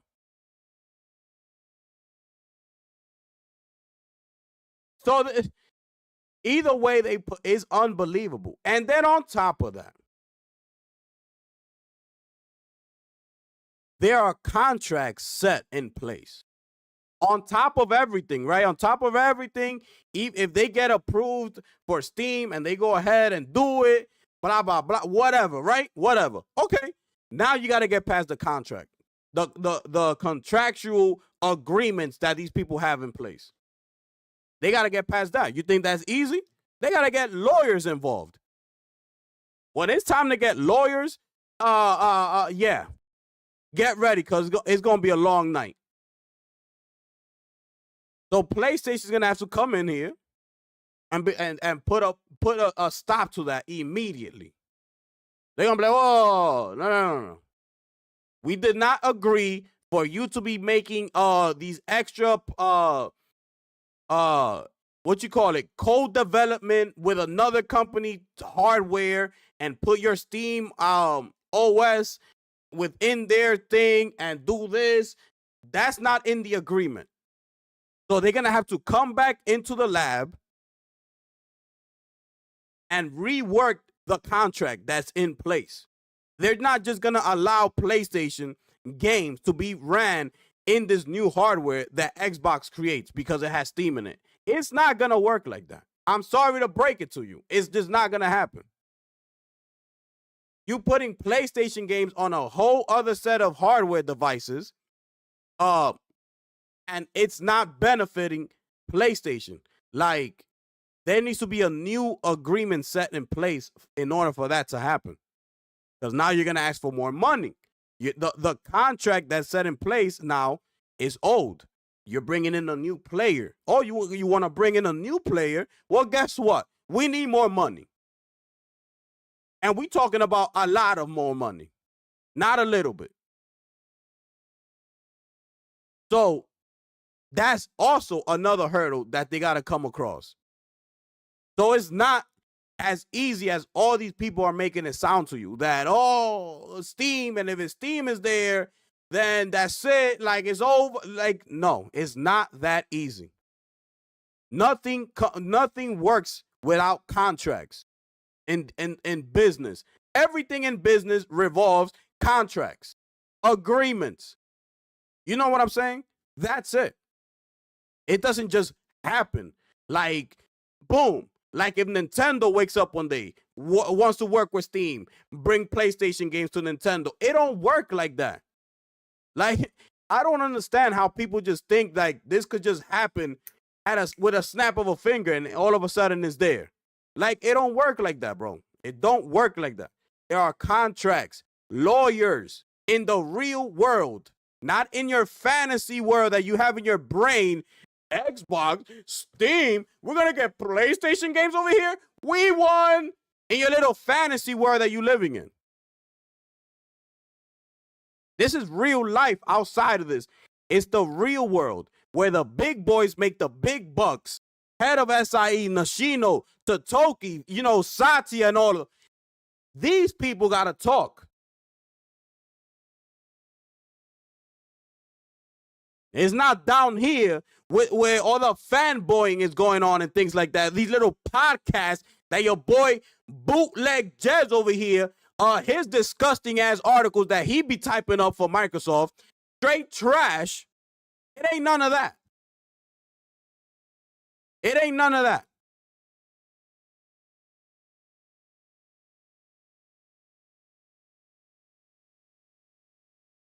Unbelievable, bro. This is what? This is the same one? Oh, they got your boy Tom Warren. I can see him from here. Or is that Tom Henderson? To play games, right? To keep it away from Linux. Because obviously Valve's done it. So I think with the handheld in particular, I think a lot of that is like coming from a protection sort of thing of like keeping Windows the place to play games, right? To keep it away from Linux, because obviously Valve's done a bunch of Proton work, and we know that Windows games run better on Linux, which is kind of insane. But that's the reality. So there's no stopping if Steam OS goes on a roll with OEMs, and they get this stuff into actual gaming PCs. Like people are kind of crying out for an alternative to Windows at the moment, I feel like. So there's some elements of protecting Windows here that they'd want to do. But I feel like there still will be some gaps there, at least initially. But I think going forward, yeah, like I think it's going to be pretty much day and date, right, for the PS5 stuff. And a lot of the stuff that they're doing, like with the Gears collection and some of the Halo stuff, like bringing that across to PS5, like you could see where they're going with that. Like if they bring out another Halo in the future, is that going to be on PS5 day and date? Probably.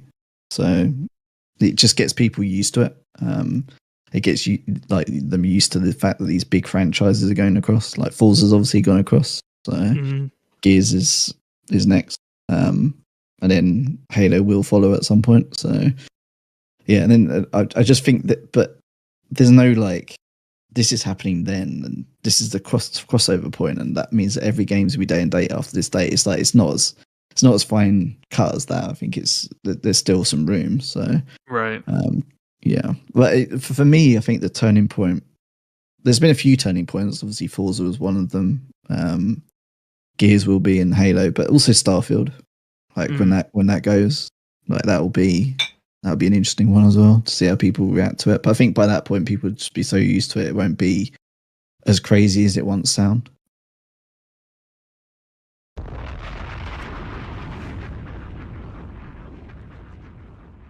Finish him. And there it is, people. I mean, listen, man. Listen. All this Xbox talk, because look, that's another thing that he brought up, the handheld, right? All this Xbox talk is so confusing, bro. That's why I don't even like talking about it. Because all this Xbox shit is like, it's so confusing. There's so many rumors, so many things happening at once. And it's like, what is going on? I'm confused. But it's only because there's so much noise happening outside, unnecessary noise. And it's not coming from Microsoft directly. It's coming from all these people like Jez Corden and all the little content, YouTube, Xbox content creator minions. That's where all the noise is coming from. And these media outlets like IGN and them pumping out all this information. Oh, what it could be this? What if Xbox does this? What if it's the handheld? What if it has Steam? You know, what if it does this? That's all you're seeing. Could it lead? IGN put out an article saying, could Xbox lead the next war? They lost the battle, but could Xbox win the next war, which is the mobile game war? IGN put out an article like that. IGN. That should tell you everything.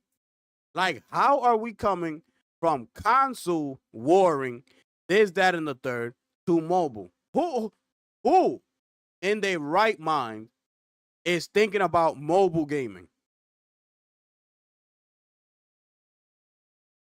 All they're thinking about is Microsoft's money. That's all they're thinking about. That's what tells you. That's, if you're hearing that from IGN, that means that they've been bought by Microsoft, and that's all they're focusing on, is getting Microsoft to that forefront, being at the top of the mountain, number one, above all of them, and then, only then, will these people be able to finally breathe and relax. Until then, the job is still not done. Meaning, get your ass to work. Every day you wake up, you better make sure that Microsoft topic you're talking about is somewhat, leading the people to think that Microsoft will somehow be leading or winning or is winning or something. Absolutely disgusting. Unbelievable.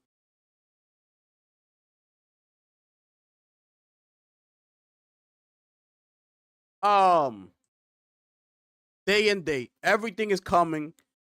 The newer games, I'm expecting to be day and date.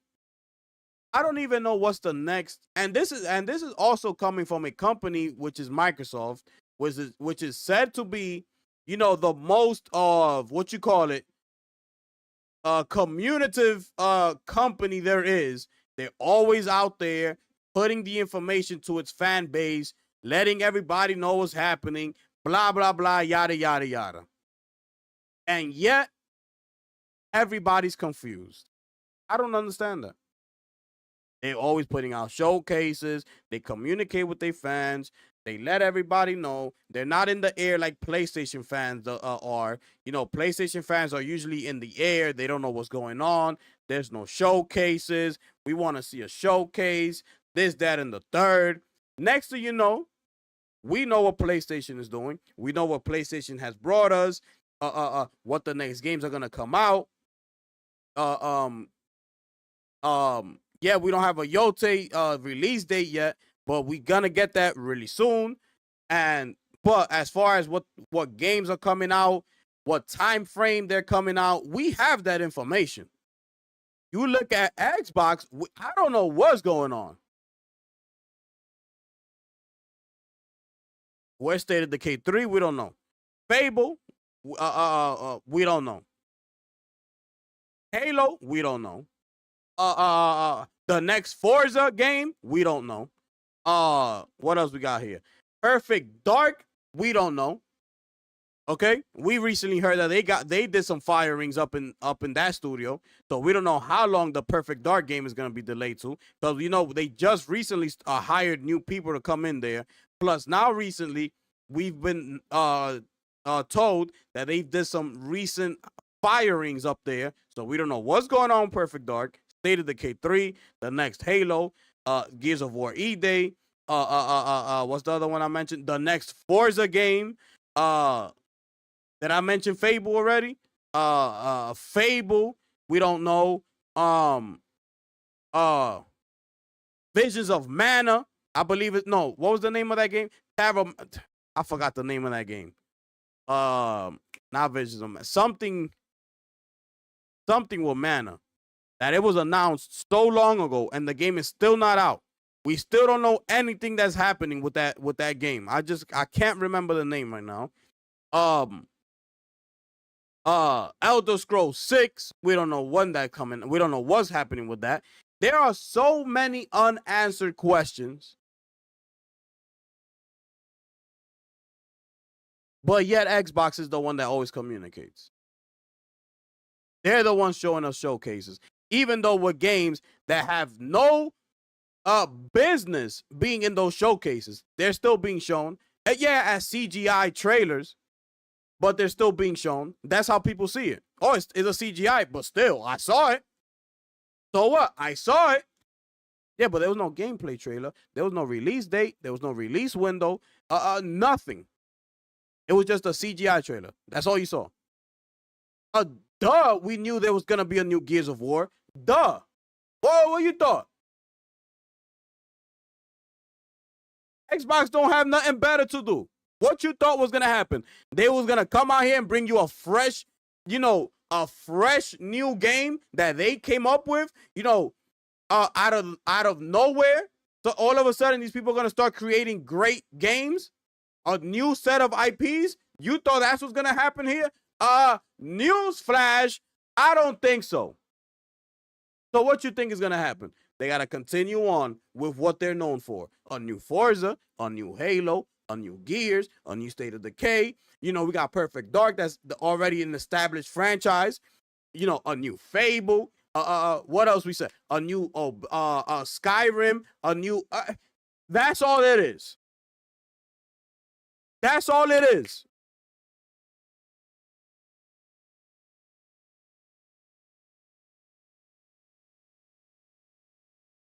Absolutely disgusting.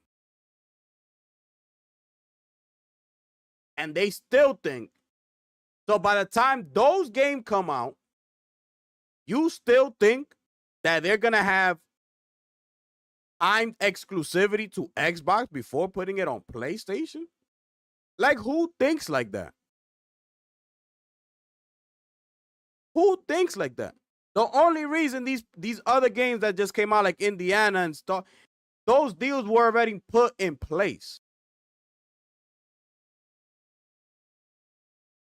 But those other games that are coming down the pipeline, all those I just mentioned, what's the percentage of that being timed exclusive to Xbox versus coming out day and date on PlayStation? Unbelievable. As far as all their hardware, this, that, and the third, bro, I'm good. Like, I don't even care. I don't even want to talk about it because it's straight nonsense, bro. And it's just talk that we don't even need to be having. Because you know why? Come out with the product first.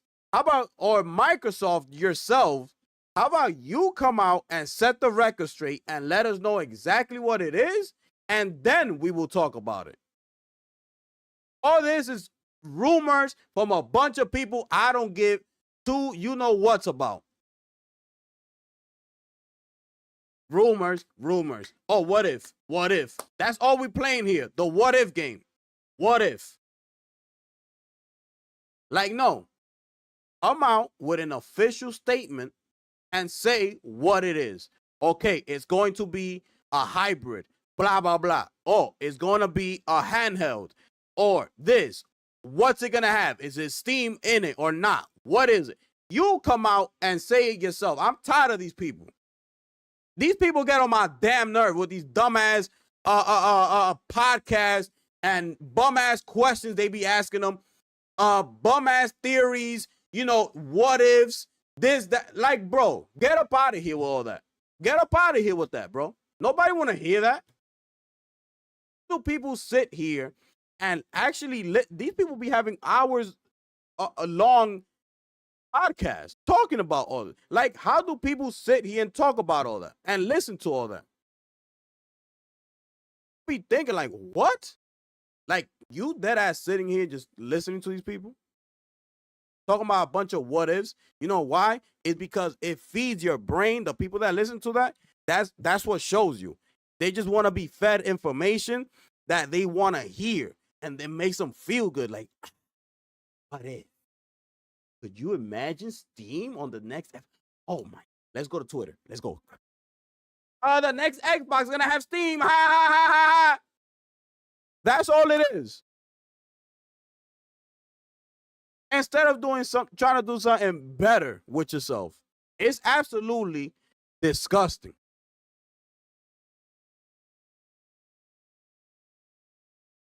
And I don't even know what game is on their screen right here, but it ain't no PlayStation level type game. Unbelievable. Lunch, appreciate you, my brother. Thank you for tagging me on that, bro. Absolutely disgusting, ladies and gentlemen. My goodness. You understand? You understand? Unbelievable. I had to go on that little rant. Pardon me. You dig?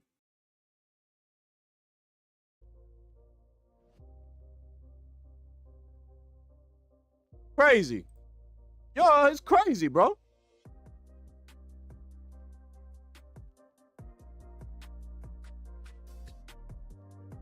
What y'all think about all that, man? That's crazy work, bro. That's crazy work right there, man.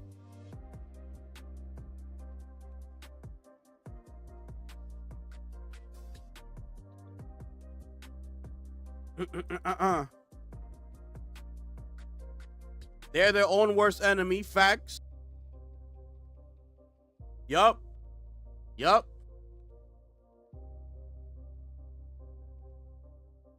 You don't care about those games either? Exactly. Who cares about those games, bro? Nobody care about them games, bro. Like, are you kidding me?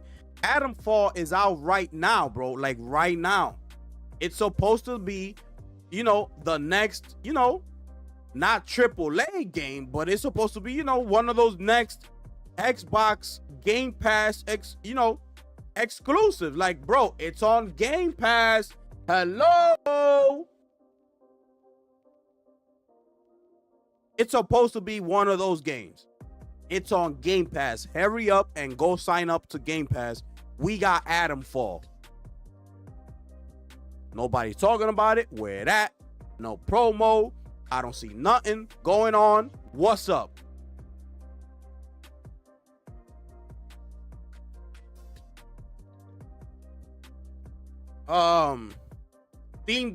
Steam Deck coming out here already 4 years out, only selling 3 million copies. Absolutely disgusting. A straight flop.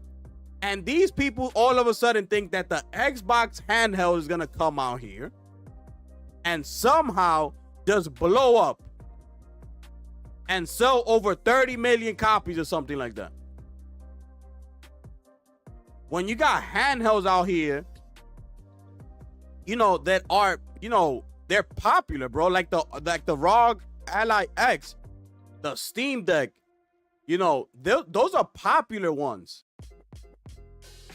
that a lot of people have promoted and, put out there that those are some good handhelds, and look, Steam Deck has a whole Steam store.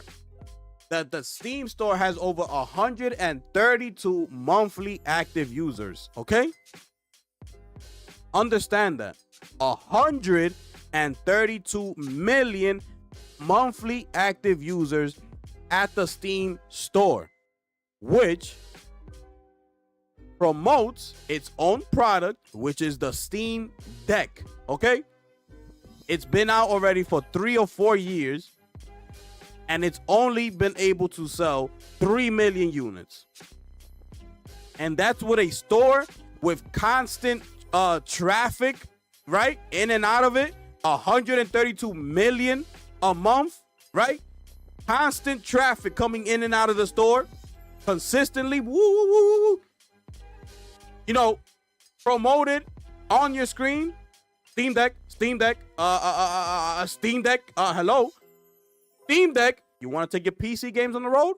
Steam Deck is here in front of your face. 132 million people looking at it time and time again. Fast forward, 3 million units sold. But somehow, nobody goes into the Microsoft store. The Microsoft store is straight trash. Okay, nobody goes in there. Nobody buys no games. Nobody does nothing.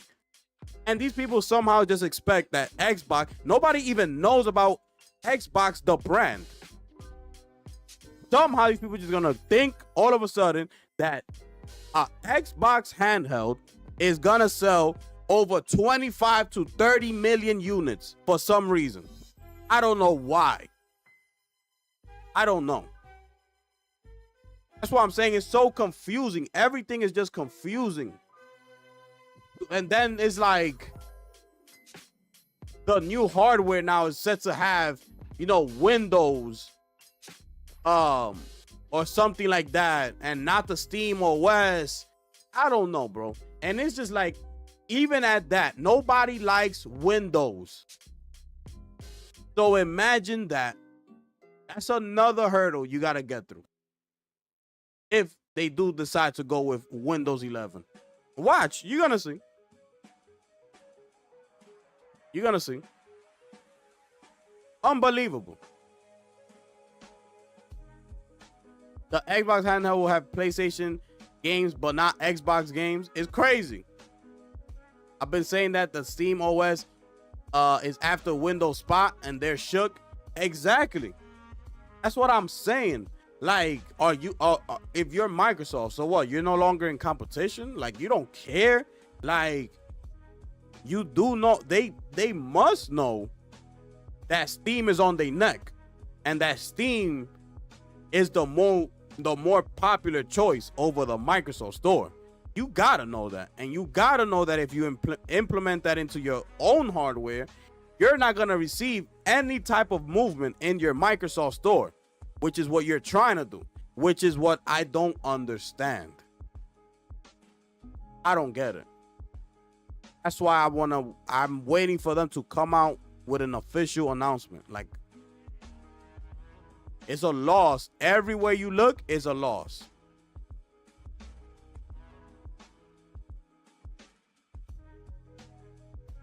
Happened because they needed some rumor every day just to have a show and try to counter PS5. That's exactly what it is. That's all it is. At the end of the day, that's all it is. It's just content. You know, keep the conversation going. Let's go. Keep the conversation going. Yeah, Microsoft. Yes.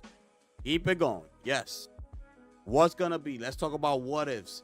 What could be? What if? Let's say, what if Steam is there? Can we play PlayStation games? If not, what can we do? Like, it's all keep up the conversation. Keep it going. That's all it is. Some Xbox game comes out and flops, then instantly there's like 10 rumors to make it sound like Xbox will win next month. Exactly. Bro, these games, the funniest thing about this is that these games come and go. It's like we hyping up games, right? We hyping up games. They come and they go. People, the day the game releases, once that initial day passes, or if it comes out on a weekend, let's say on a Friday, Saturday, Sunday, that's it. Monday, next, we on to the next one, people. Where we at? What's next? Like, yo, what you mean? Like, yo, we just been talking about Death Stranding for the past 5-6 months. What are you talking about? What's next? Like, bro, we just spent the last 6 to 7 months out here talking about Death Stranding 2 all day, every day, blah, blah, blah, or whatever, right? The weekend passes, gone. Next, what's next over there? What we going on over there? What's going on? That's how it be like. That's what it be like up in here. That's what it be like. That's why I told ya. That's why I told ya that time is moving so fast that it's like yesterday. If you weren't here for today's news, tomorrow comes, there's a whole new set of news, and you try to come in tomorrow talking about what was today's news, people gonna look at you like, yo, we know about that already. Like, what are you talking about? That's old. Next. You didn't hear what happened today though? Like, we heard about, like, you, and you're like, bro, but what you mean? I just heard about it. This just happened yesterday. I'm like, yeah, I know, yesterday. Today, this happened. We over here now. Like, everything is going so fast. It's crazy. That studio is done, bro. Isn't that game like 9 years in the making? I forgot which game I was talking about, Molly. I do want to talk about, look at that game that I was telling y'all about, so y'all can have an idea which one it was that I was trying to mention. Okay, I got it. I'm gonna look for it right now, cause let's see, I gotta save that picture. I'm gonna tell you right now.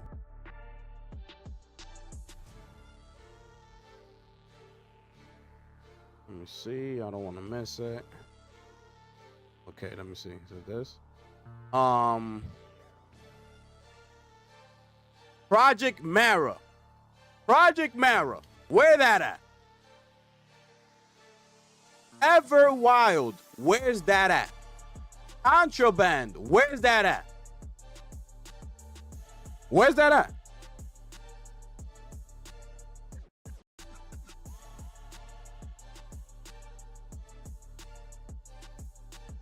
Where's that at? Contraband already has 4 years out. That from the initial announcement, 4 years. Where that at? Elder Scrolls, we're not even gonna talk about Elder Scrolls because that got over 6 years and change. Going on the 7th year. We're not gonna talk about that. Everwild got 6 years. It has more than Elder Scrolls 6. That's pretty much in 7 years right now, Everwild. Since the first announcement of Everwild. Where's that at? Fable, we just saw delayed. So that's gonna be coming out, 6 years from the initial announcement. That's coming out 6 years. Perfect Dark, forget about it. We don't know what's going on with Perfect Dark. So that's gonna be, since the initial announcement, 5 years and change if they come out next year. Because who knows if they coming out 2026. Because if they don't, then that's 2027, and that'll be like 6 years since the initial announcement. State of Decay 3 is almost at 5 years since the initial release announcement. Where's that at? Project Mara, 5 years. Right now should be like 5 years and like 4 months. Where's that at? Where's that at?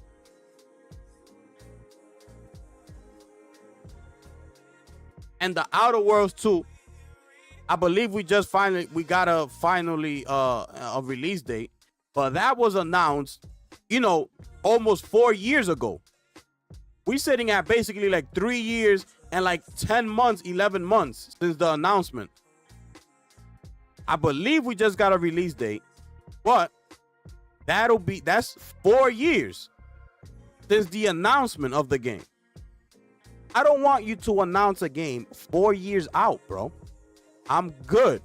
I don't want to wait 4 years for a game. Like, who does that?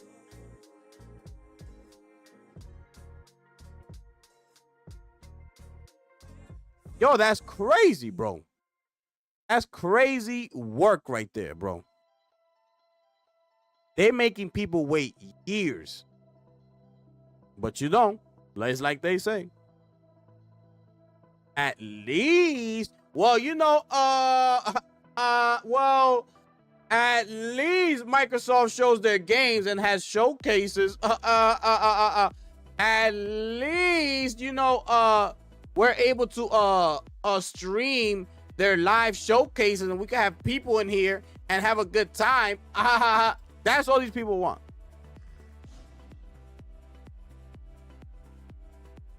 Unbelievable, bro. Unbelievable. Yo, Albert, what it do, my brother? What's happening with you, bro? How you been, my brother? Absolutely disgusting. These people out here talking about at least Xbox communicates. At least. Unbelievable. All those games, bro, since the initial announcement is an average of like 4 years, bro. Almost 5 years since the initial announcement, and they're still not out. They still not out.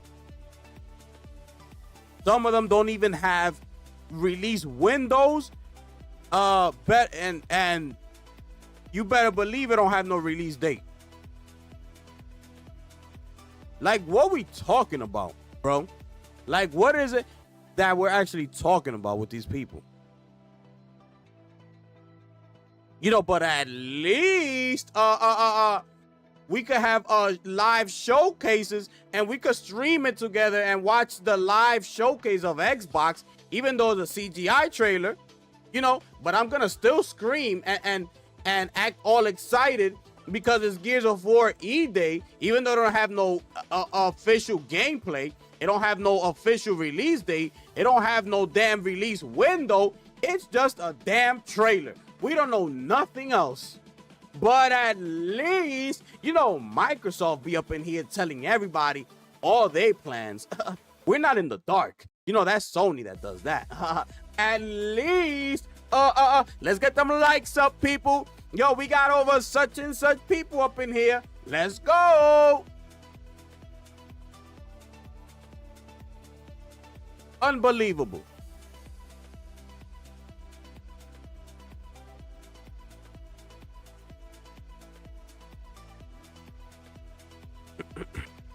Exactly, Sadness. Like, these companies are supposed to drop everything that they're doing. Yo, the people talking, man, they want to see something. And they're supposed to just, well, I thought we were planning not to show anything, you know, until we're a little bit, at least a little closer to release day or something, you know. Nah, the people talking, they want to see something. Just put out a trailer. That's it. We'll make them happy. We'll keep it moving. Like, no. Everybody don't work like that. You got to follow PlayStation Empire? What's that? What's that, bro? That's a showcase. That's a website or something. What's that? Holla at me, people. Salute to everybody's in the building, ladies and gentlemen. Shout out to everybody out there. It's the gifted one here y'all rocking with, man. This is what we do up in here. You understand what I'm saying? We usually do Monday through Friday, but I've been gone for a while because I was live gameplaying Assassin's Creed Shadows, so I had to take some time off, things like that. You understand what I'm saying? So, but we back, ladies and gentlemen. Monday through Friday, this is what we do. We do have the memberships. It is pinned at the top of the chat. Make sure y'all go ahead and click that. We just finished doing another member stream on Friday night. We're going to do another one this Friday night, and we're going to keep it going, and we're going to keep it going, ladies and gentlemen. This is what we do out here. We're going to get exclusive merch. Sometime down the line, we're going to work on that. You're going to get discounts on that. We're going to do, we do official live gameplay with members Friday nights, anything. You understand what I'm saying? We in here.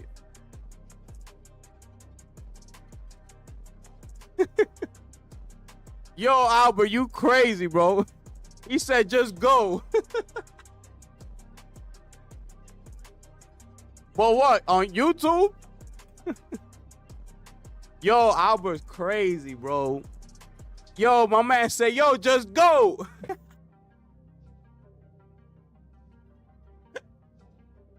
Yo. Oh, man. That one AC Shadow stream had a lot of people show up at the end of the night. Yo, I know, bro. And what's crazy about it is that they showed up when I was about to leave, bro. That was crazy, bro. I was like, dang, y'all showed up right now. Like I was about to dead ass end the stream.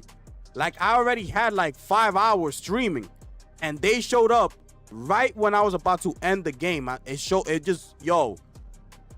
looked and the numbers just zoomed, and I was like, yo, where all these people came from? That was crazy, bro. Let me see, bro. That was crazy, Sotness.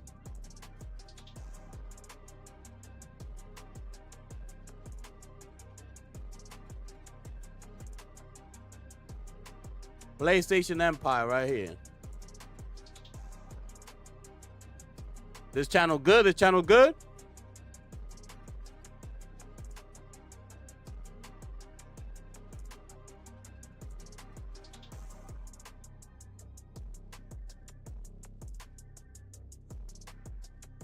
Right there? Right there? Yo, Albert crazy, bro. Facts.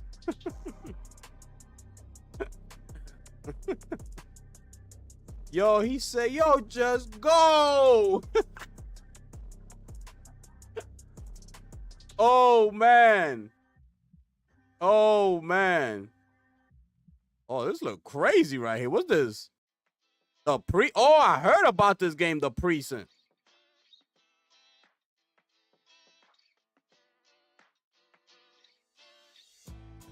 Oh, that look fire.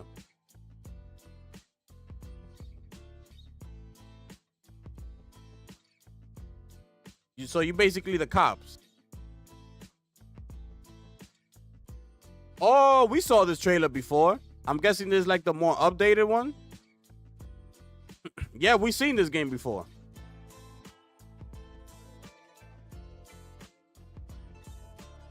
That look crazy. I like how the game looks.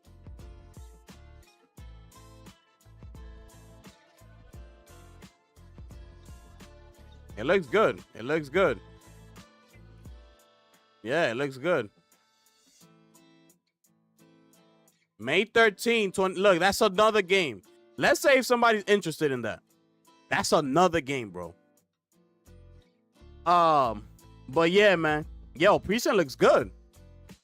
Armor Reforger update.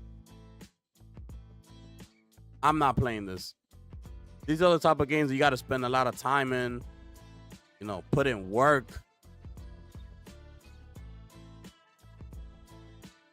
I can imagine you doing a 24-hour stream. Oh, I could do a 24-hour stream. I definitely can, bro. But that's not gonna be now. I will have to get like more people, you know, more subscribers and things like that. A lot of things happening, and then I could definitely do one though. I could definitely do one. You know? Fact. You dig? Yo, you gonna subscribe? Yo, Themba, you got this game? Yeah, we're gonna have to subscribe then. If all they do is PlayStation content, we definitely gonna have to subscribe. You dig? You dig? This look crazy. The altars? This looks crazy right here, bro. But this, you know, you gotta spend time in these type of games, bro. Yo, how's that? How is it? How's Armor Reforger? You gotta spend a lot of time in it, right? You gotta spend a lot of time in that. You gotta do, you know, gather supplies and things like that, right? Oh, GTA 6 24-hour stream. Ooh, we dropping a bomb for that. Finish him. Ooh, wee. Just gave me a great idea, Michael. I think we most definitely gonna do that. I think we definitely gonna do that. I'm gonna have to set that up. That sounds like a great idea. That sounds like a great idea, bro.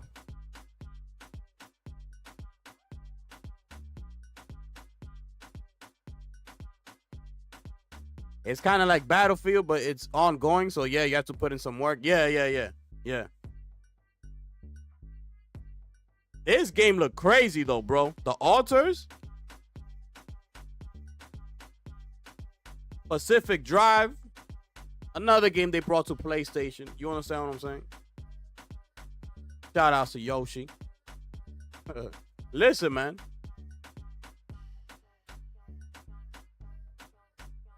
It's PlayStation, bro.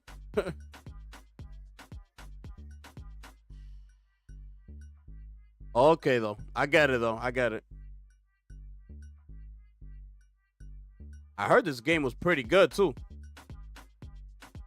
What's that, Albert? That's a game? Painkiller? My man Albert said, yo, just go. Yo, shout out to my brother Albert in the building, ladies and gentlemen. My man said, yo, just go, bro. You asking too many questions. Go.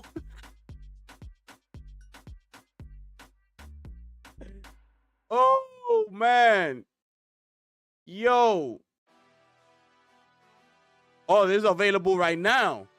Yo, this is available right now. Legends BMX. Ooh, what's this on Plus? If this is on Plus, I'm playing this.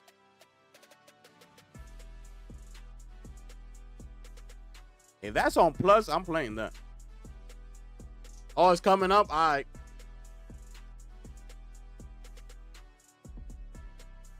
We got Karma out there. That horror. It's a walking simulator, but it's horror. PS5 Pro enhanced, bro. That game is crazy too. Oh, Monster Energy Supercross. Let me see what's this about. Damn, y'all remember that Nintendo game with the motorcycles? Damn, I forgot the name of that game. Yo, we used to stay on that game. It was just like this. That you could create your own map and build it how you want. It was on Nintendo. It was a game just like this one, bro. That was crazy, bro. I went so hard on that game.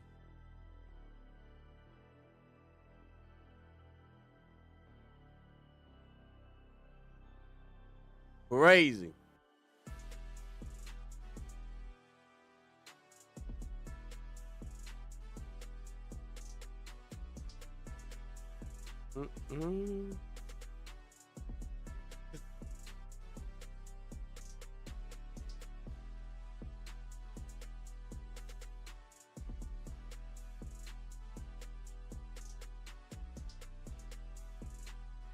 Crazy.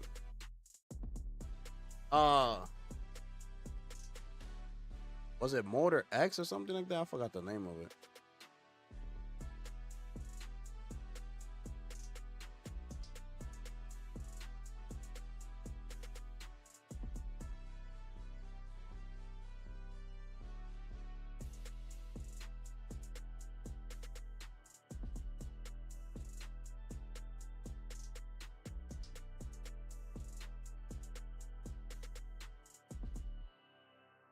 Excite Bike. Y'all remember Excite Bike, bro?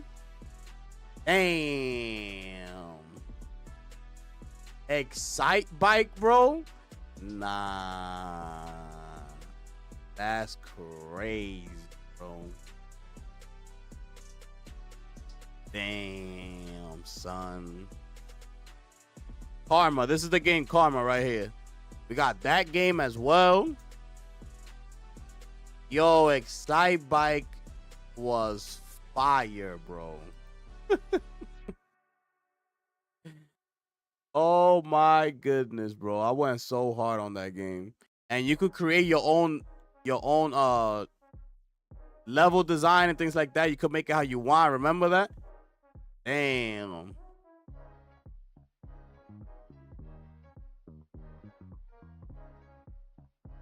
This is definitely a oh my goodness, bro. These people crazy, bro. Oh, snap. Hold up. What am I doing?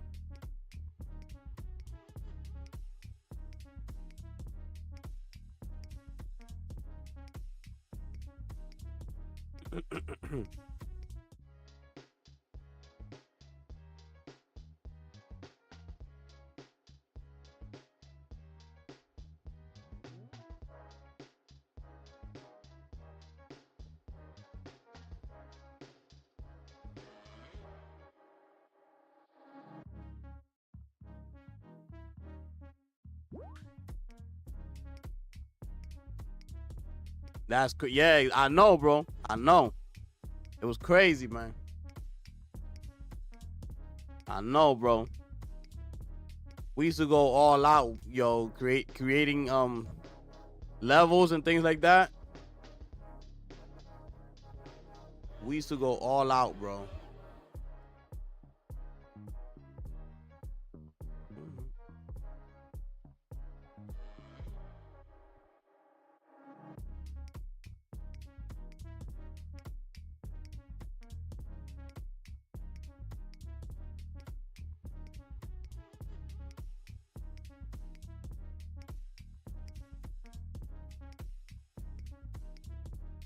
Yes, sir, people. Yes, sir. We towards the end of the show, people. We almost wrapping it up. We're gonna see the game though that Albert talking about. We're gonna see the game that Albert talking about first.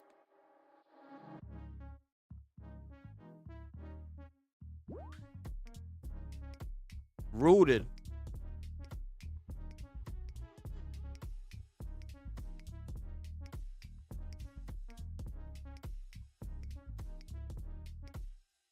They be showing a lot of upcoming PlayStation games. Okay. Okay.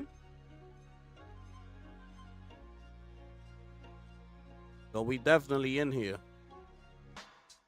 We definitely in here.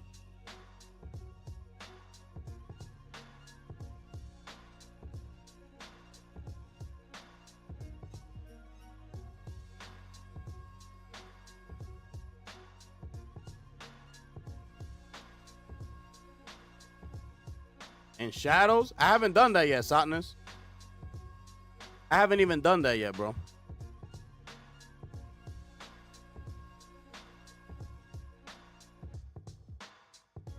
Nah, I don't think this is it, Albert. I don't think this one is it. I think they mentioned the name of this game in the beginning.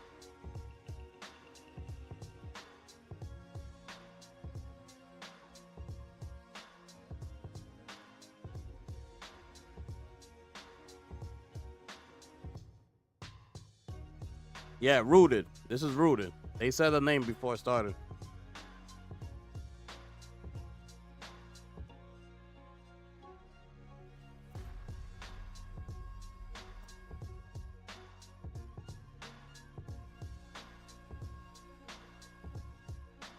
Yeah, we're gonna follow it. We're gonna follow it.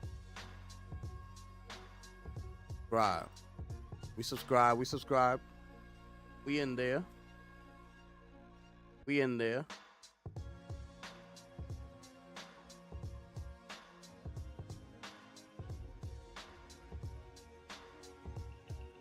We in there, people. We locked in.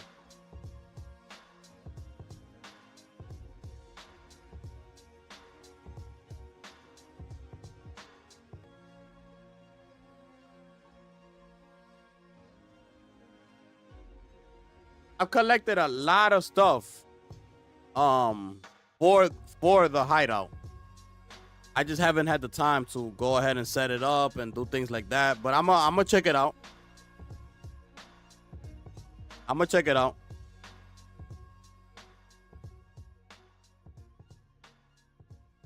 It might be on another one. Nah, let me see. Hold up. Cause we could look for it.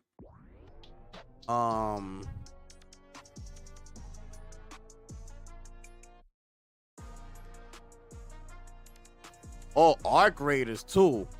I'm waiting for that game too. Arc Raiders. I'm waiting for that one. Yeah, it's in another one. Painkillers, you said? Let me see. Yeah, it's not here. Yeah, it's not in this one. But Arc Riders, I'm waiting for this game right here, bro.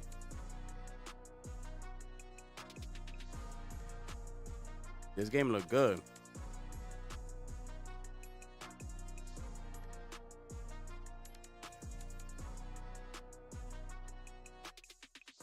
Four-player co-op. I forgot what the game is about though. But I know this was one of the games that I was like, oh, I'm looking forward to it.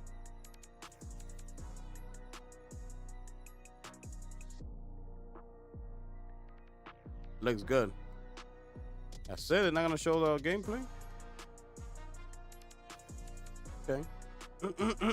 All right. So let me see. So hold up. Probably the one. Probably in this one. Okay, let me see.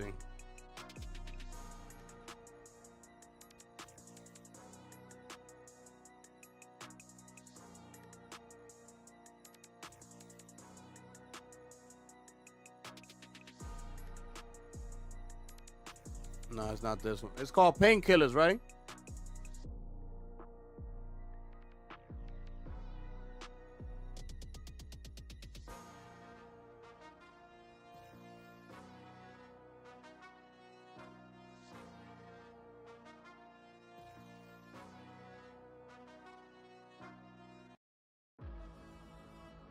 Oh, you talking about the big castle, like the level design? Oh, I know what you're talking about, Sadness. Now, okay.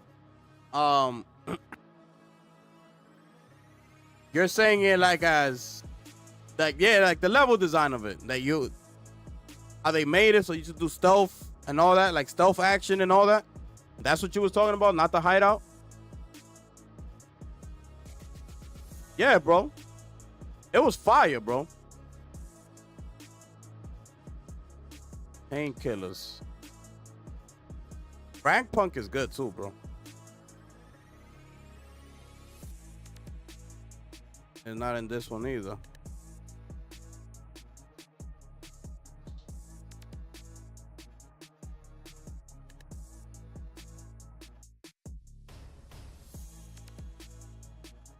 Oh, Painkiller right here. I got it. I got it right here. Yeah, I know, bro. I know what you're talking about now. Yeah, it is, bro. Also, people were saying that it was regular. Like a lot of people, they were saying they didn't like it. Nah, bro. I'm telling you, Assassin's Creed Shadows did a lot of good things, bro. That game did a lot of good things.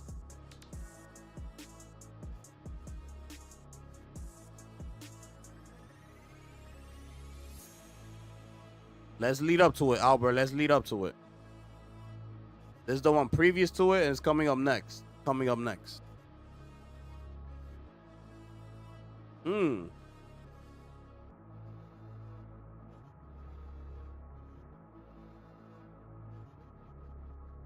Yeah, exactly. It's whatever way you choose to go at it, bro.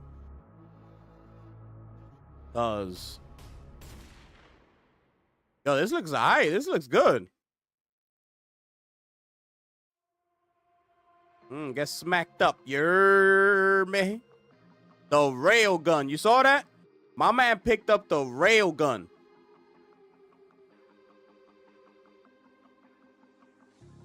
That looked good right there.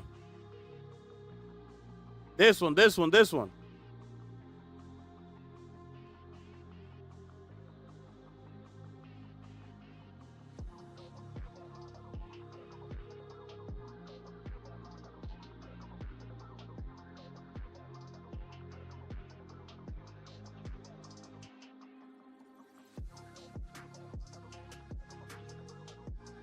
Oh, I think I showed this one here. That somebody said like, oh, they're doing Doom better than Doom. Remember? I think it was Sotness that said it. Yeah. We showed that one here, Albert. That somebody said in the chat. They were like, oh, yo, they're dooming better than Doom or something like that. It was either Sotness or Michael that said it. Or Guru said it, right? I think it was Guru. Or Snake. Who knows? Or me. Maybe I said it.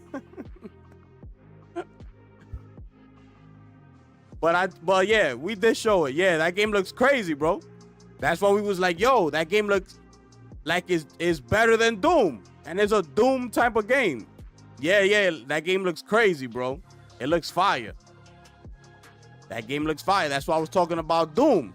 that Doom, all of a sudden, like, people are starting to get a little nervous because they're like, yo, what's up? Like, the recent news that came out with the game sliders, you know, you could put the game however you want to run.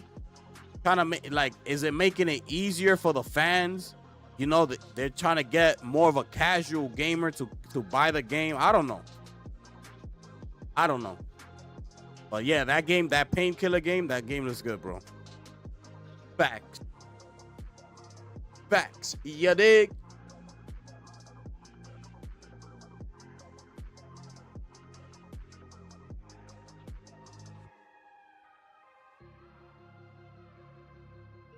You dig?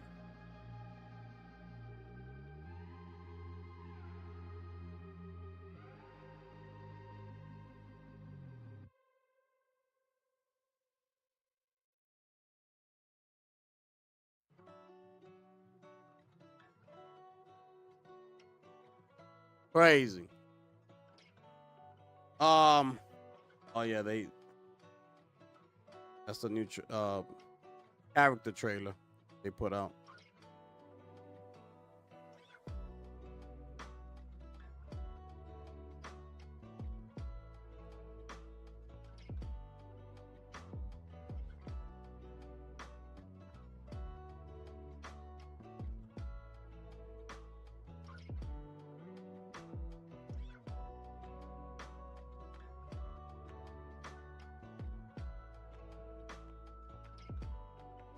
April 24th. 24th. Oh, this game looks good too. That is a race, and you gotta manipulate time and things like that. This looks challenging, bro. This game looks challenging, bro.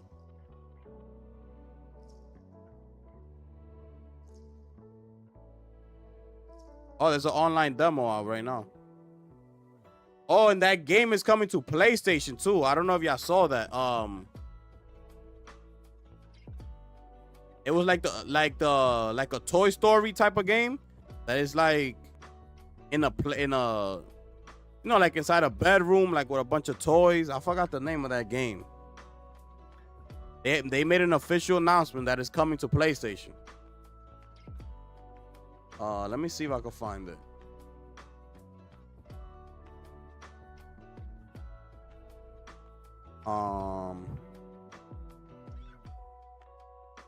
CinemaCon begins tomorrow. All right, CinemaCon is tomorrow, and Sony Pictures is presenting at 6:30 Pacific, and that'll be 9:30 Eastern time, right? PM, not AM. So it'll be later on at night. Just putting that out there. Who knows what they're gonna show?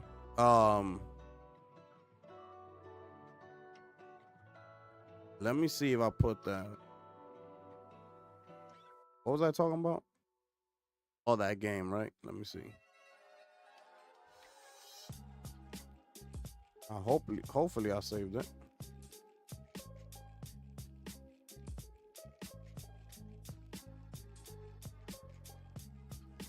I don't think I did. No, I didn't.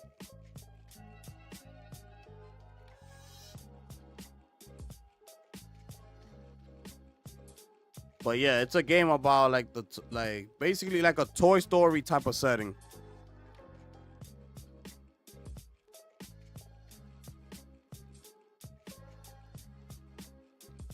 Can't find it.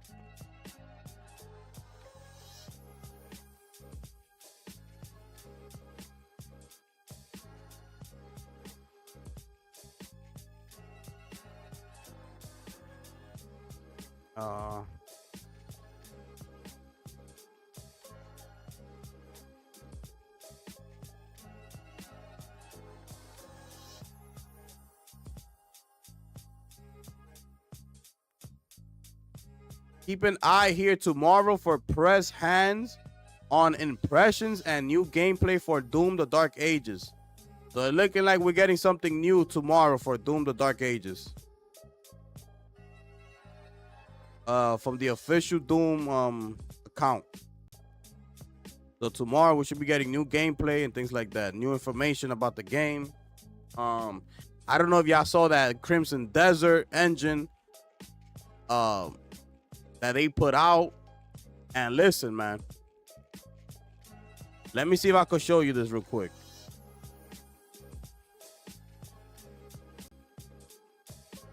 Listen, I don't know what to say.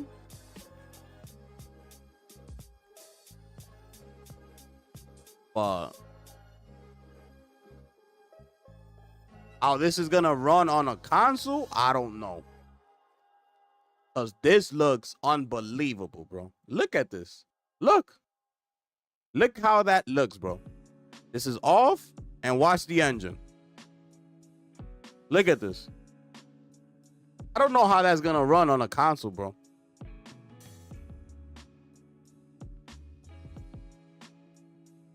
Look at the fog. Seen that? Look, it's moving with him as he goes. This is the time lapse.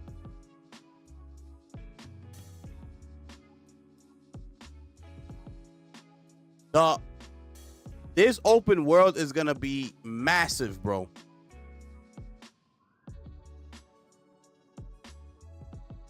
My brother Christopher is in the building, people.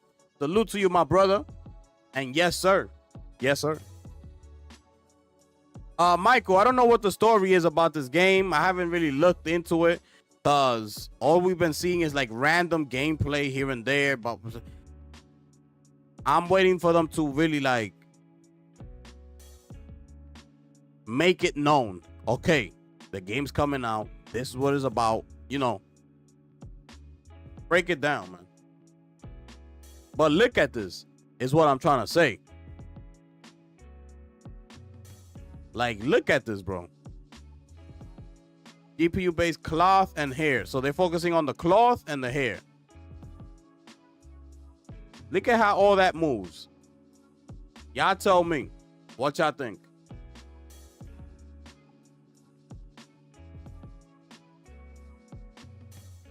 Only ones that could make it happen is PlayStation. Only ones that could make this game happen on console is PlayStation. The only ones. If they go to Xbox, remember they got to do a whole Series S edition of the game. And look at this game. So you tell me.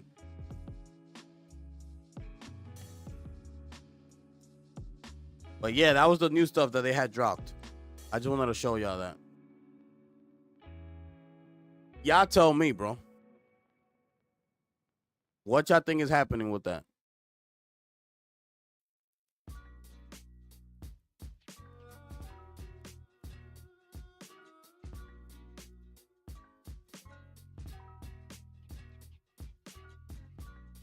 Yeah, I don't know, Michael. Yeah, I don't know. I don't know about the story or things like that. I don't know. But yeah. Crazy work, bro.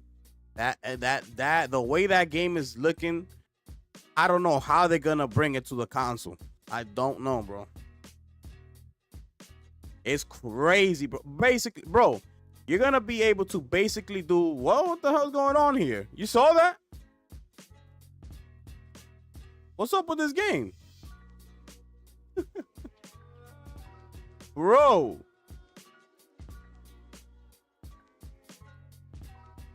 Yeah, that game, bro, is gonna be such an open world. Yo, you can do whatever you want almost, basically. You're gonna be flying a dragon in that game.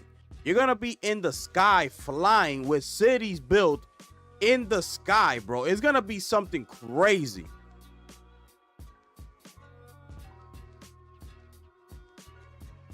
Yeah, will it make sense? We don't know. I mean, I don't know.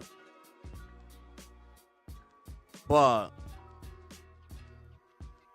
it's looking incredible, bro. And I don't know how they're going to get it to run on a console, bro.